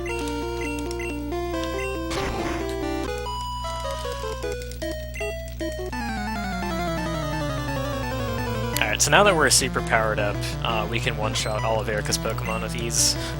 You're supposed to do this gym as a 4th gym, but, it's just... you don't really... wow. Okay. Blizzard Miss, and I didn't get put to sleep. Awesome. So yeah, Blizzard has a 10% chance to miss. Can be a little bit scary here and some other places. Fly in the gym. I'm not used to Fly and Cut being on the same Pokemon. Give me a break here. This wasn't supposed to happen like this. But yeah, 2 of Erica's Pokemon are part poison, so they'll die to an earthquake. But Tangela needs a blizzard, so risk of me dying there too. But to minimize the risk, you're going to use Earthquake over a Blizzard whenever possible. So this route we actually use Earthquakes in a lot of places where we used to use Ice Beams whenever they will still kill.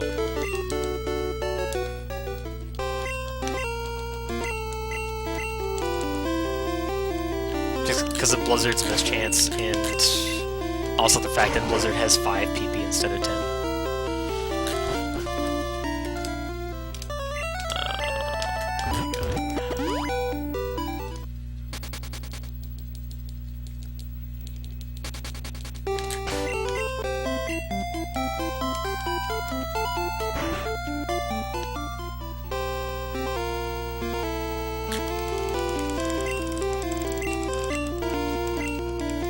Alright. Blaine's Gym, you have to answer a bunch of questions. This is really, really boring. I hate this for 2 reasons. One is that this text is just so long. It's terrible to sit through. And the other reason I hate this, what makes this so boring, is that the answer to every single question is yes.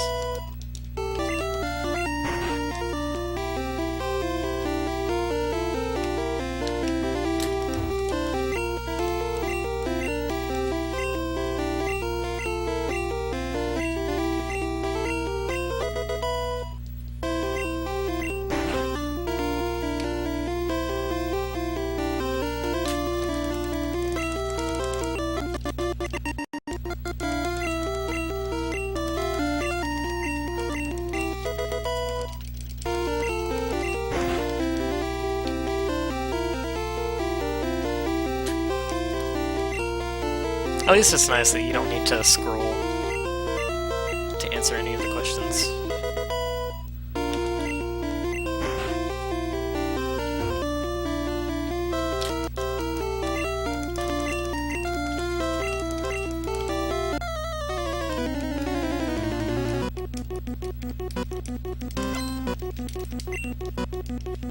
Alright, so Blaine Fight, I am safe to set an X accuracy on this Growlithe, because Growlithe will always use Agility. And that's because Agility is a Psychic type move, and it's trying to use a super effective move on me.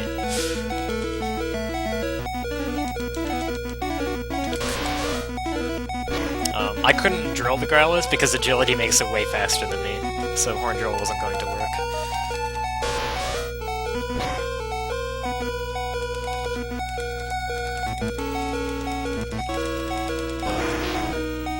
Though, there's actually a case where you can drill Growlithe, and that's if Blaine uses a Super Potion on it on turn 1. Blaine's AI gives him a 25% chance to use the Super Potion on his Pokemon, and it doesn't take into account the Pokemon's health, so he can actually use the Super Potion on his Pokemon at full health, which is pretty funny.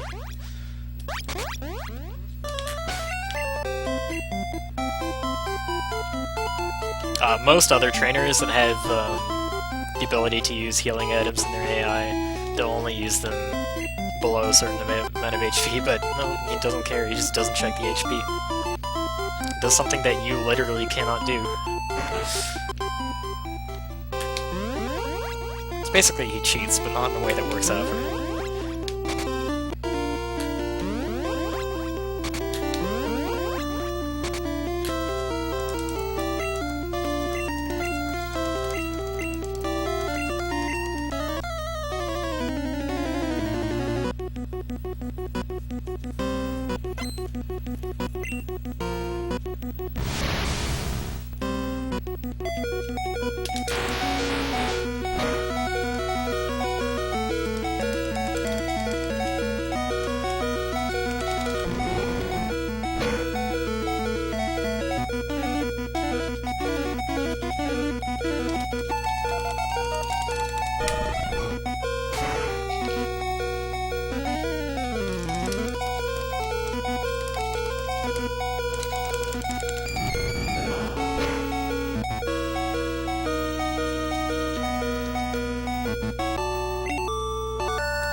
So to get out of Sabrina's gym, I'm actually going to walk onto one of the warp tiles before I dig. And I do that because if you dig on a warp tile, the game gives the animation of the warp tile instead of the normal dig animation, which is a lot faster.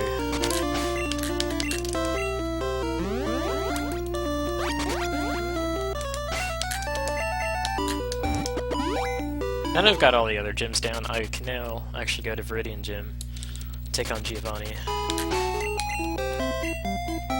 And this is the gym where basically the only risky fight at this point in the game is the black belt. This first guy's no problem, but I could die on the black belt because I have to set up an X accuracy, and Machoke could kill me with Karate Chop. Karate Chop is a move that has a high crit rate, which just basically means 8 times the normal crit rate. That's how those work. And that's going to be around 70% to critical, and a critical will kill me. So I'm going to save more of this fight.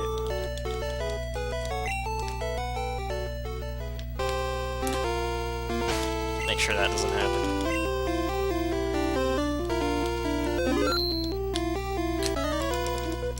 Or make sure that if it does happen, I can just reload.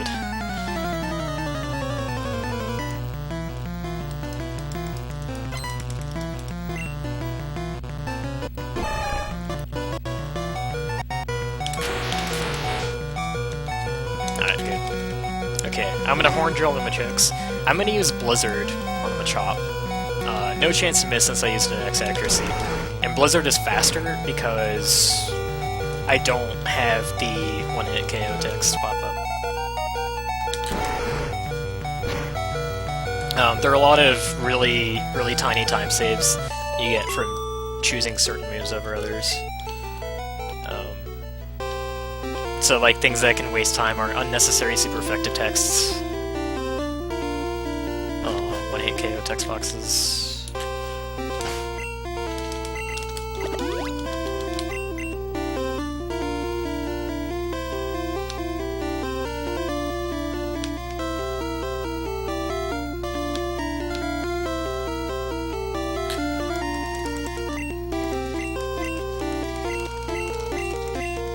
Even though animations are off, there is actually a distinction between the animations and moves. There are two basic types of move animations. There's a flash and a screen shake. And the screen shake moves are faster by about 50 frames, which is almost a second. So you additionally want to use those whenever possible. And the screen shake moves are generally the moves that have a chance to have an additional effect, like inflicting a status or a stat change. So something like Earthquake is going to be a flash because it doesn't have any additional effect, whereas something like Blizzard has a chance to freeze.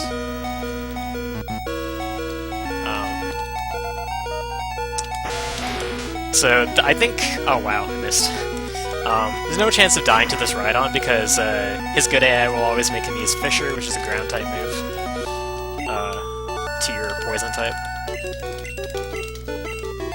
And since he's slower than you, it will never affect you.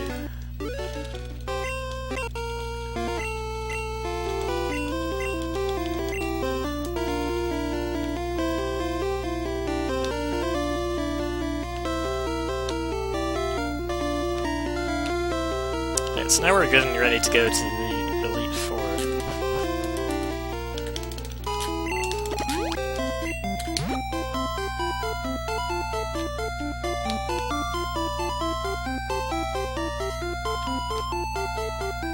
But we have to deal with another rival fight first. This is the easiest rival fight in the entire game. It's completely free, unlike... Actually, Self-Rival is free in this fight as well. Or in this route, rather.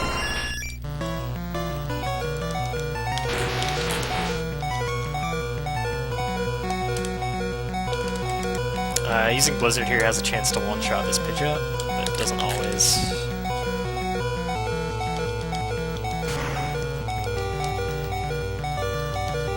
Close.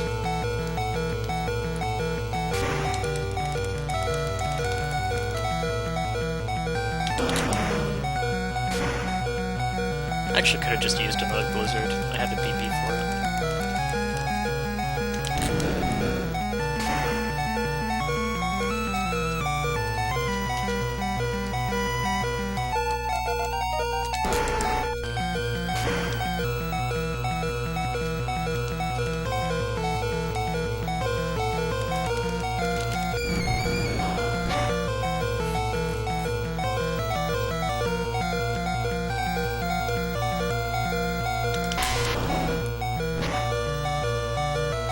There may be some truth to that, but it also may be because I killed a bunch of people who were better than me. I won't confirm or deny that.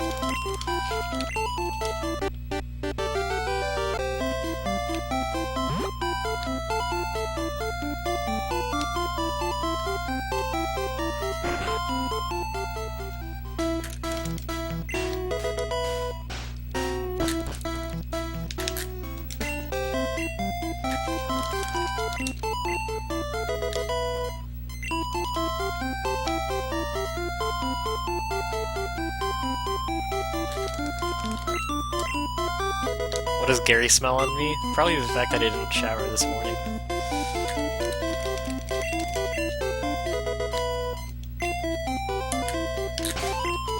Oops.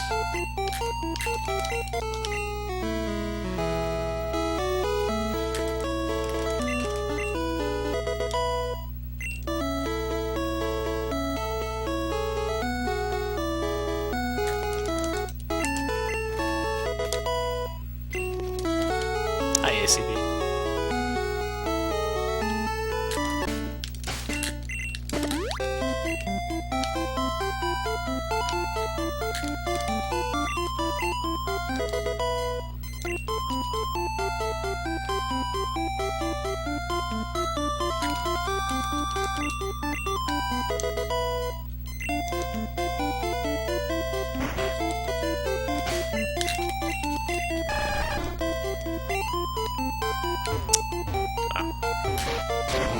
What is proper movement? I have no idea.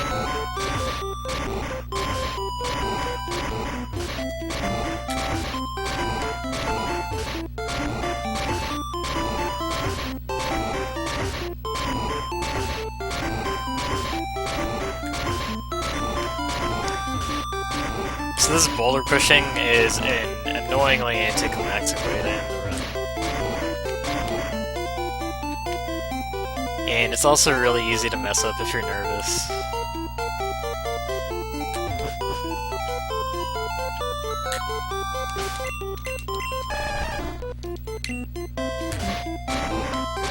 Oh, wow.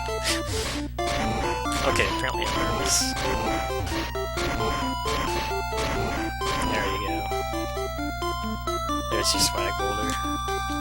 Forgot to repel.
Fun fact, by the way, I'm playing this on a GameCube controller, and I'm moving with the analog stick. Just thought you guys should know that.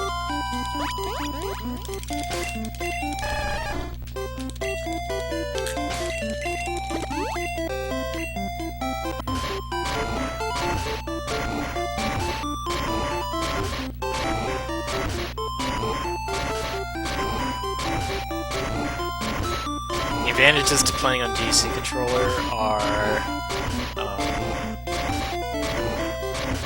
it's easier to hit the select button, and it's way better for somebody who has absolutely huge hands like I do. Okay, so I'm actually gonna deposit. Actually, no, I'm not. Screw that.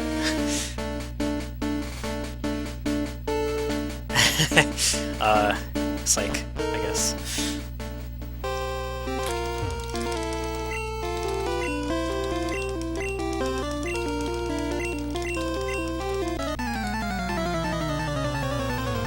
Alright, so I am actually going to switch to ducks and sacrifice them. Because so Dugong has two super effective moves against Nidoking, Aurora Beam and Rest. But on turn 2, Pokemon will favor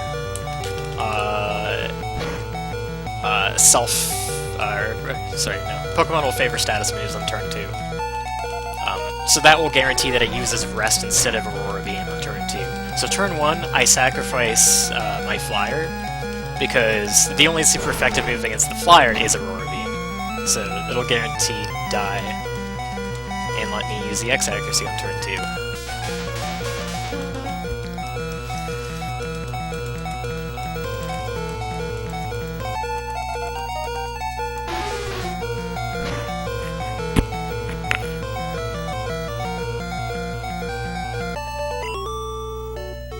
Menu tech is actually like not super easy in this, so yeah, being able to press the select button well is pretty important.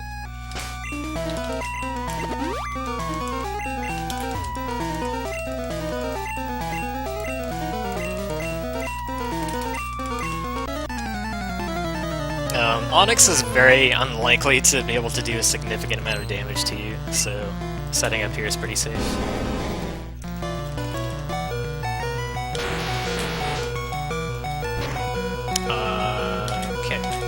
If Slam had crit, that was the only thing that would have been able to kill me.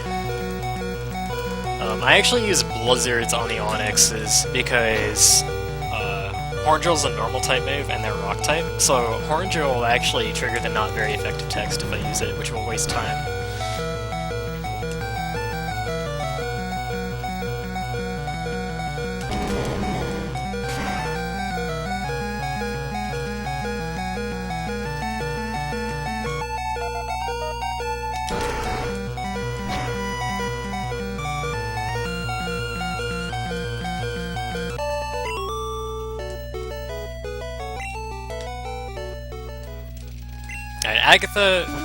Agatha's a fight with a huge amount of variance, so I'm actually going to heal to full.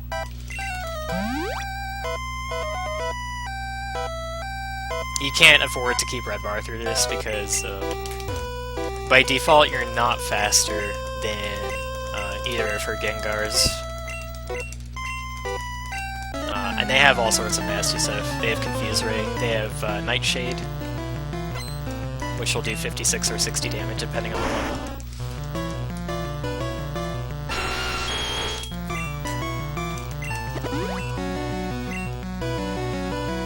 And there we go, there's Confuse Ray. I'm gonna try and hit through it.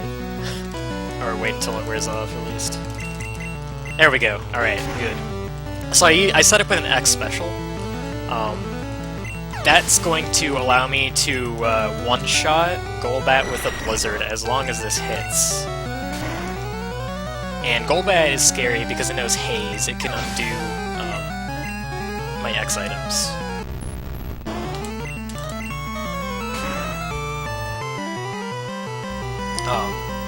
So you want to... It also has Confuse Ray, so you want to get rid of it as soon as possible. And because it's flying type, it won't die to an Earthquake. So Earthquaking is not an option like it is for these guys. I believe this Gengar is still going to be... Yeah, this Gengar is still going to be faster than me, but that's okay. As long as it doesn't confuse me. Toxic... It has Toxic and Dream Eater, which won't do anything. Dream Eater does a lot of damage, but it requires you to be asleep for it to hit. So I actually have a ton of HP right now. And actually, normally what you'd want to do is, going into the Lance fight, he leads with the Gyarados. And because of good AI, the Gyarados will always use Hydro Pump. So what you generally do is,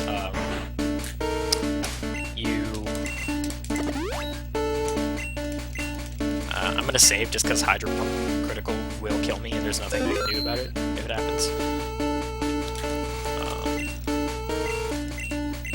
But yeah, so generally you'll use an X special and get Hydro Pump to hit you into Red Bar. And try and take that through this fight in the champion fight. But my HP coming out of the Agatha fight was a little too high, and it's possible that it won't put me in Red Bar.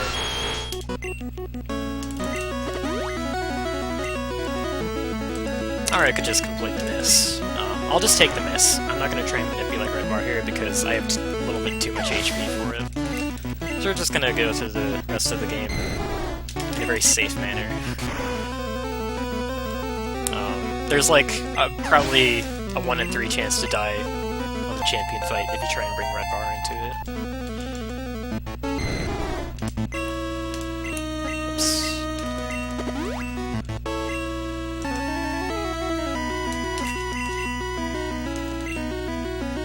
Missed a Blizzard. It's okay as long as I don't miss too many of them. These dragons have agility, which is psychic, so they'll spam that just like Blaine's Growlithe did.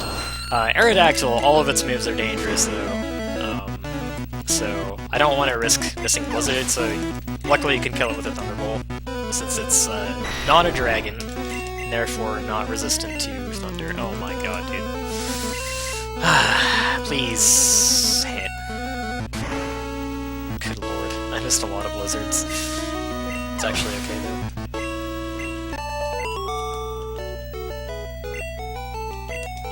Okay, so I have a ridiculous amount of HP for the champion fight. I'm not gonna get Red Bar. The only way that I'm gonna die is with Sky Attack crit from Pidgeot. All I have to do in this fight, I have to set up my X accuracy and X speed, and then drill the entire fight, and we're good. The big challenge in runs normally is that you're trying to take Red Bar into this fight, and the lead Pidgeot has Wing Attack and Sky Attack, which can kill you.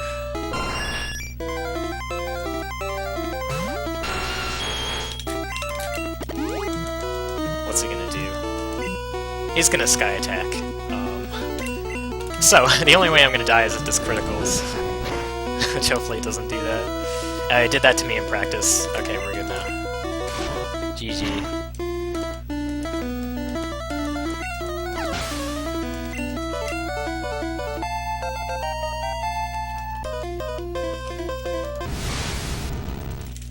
Also, yes, animations turn themselves back on for this fight automatically.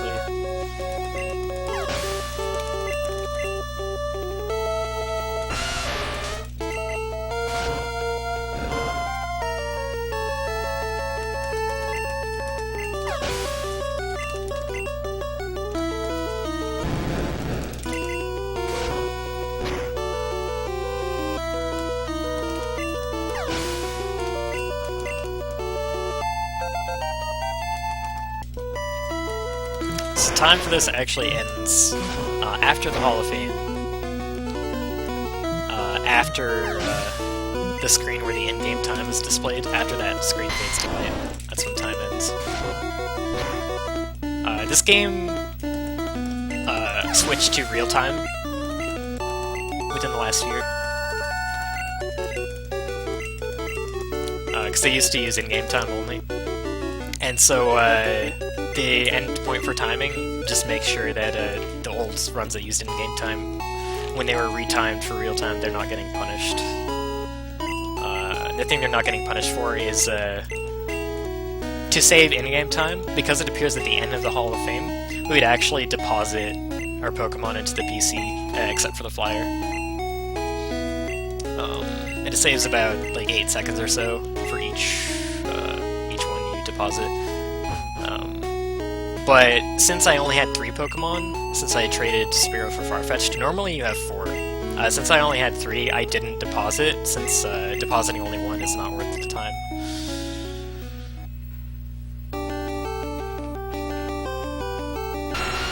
Yeah, so that was Pokemon Red Glitchless, and I managed to... it's the first run that I've actually completed, start to finish, a timed attempt of the new Blizzard route. So, glad I didn't forget anything major. I'm overestimate because Ali put a 2-hour estimate instead of 2:05 like I wanted. So, it's her fault.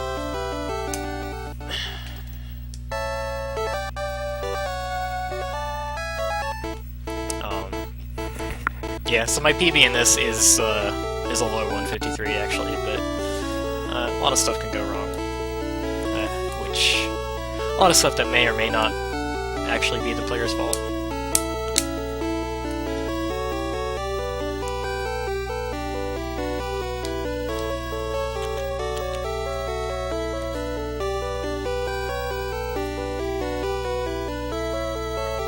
But yeah, I think this game has the most interesting mechanics to play around with out of most of the Pokemon speedruns out there.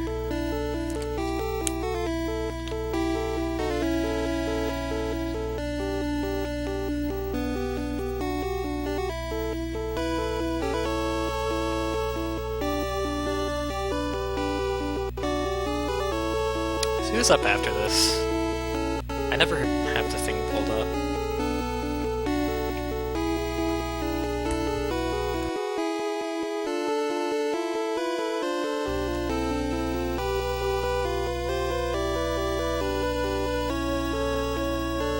Oh yeah, that's right, Guest is doing the Sun and Moon Tiny Tournament stuff.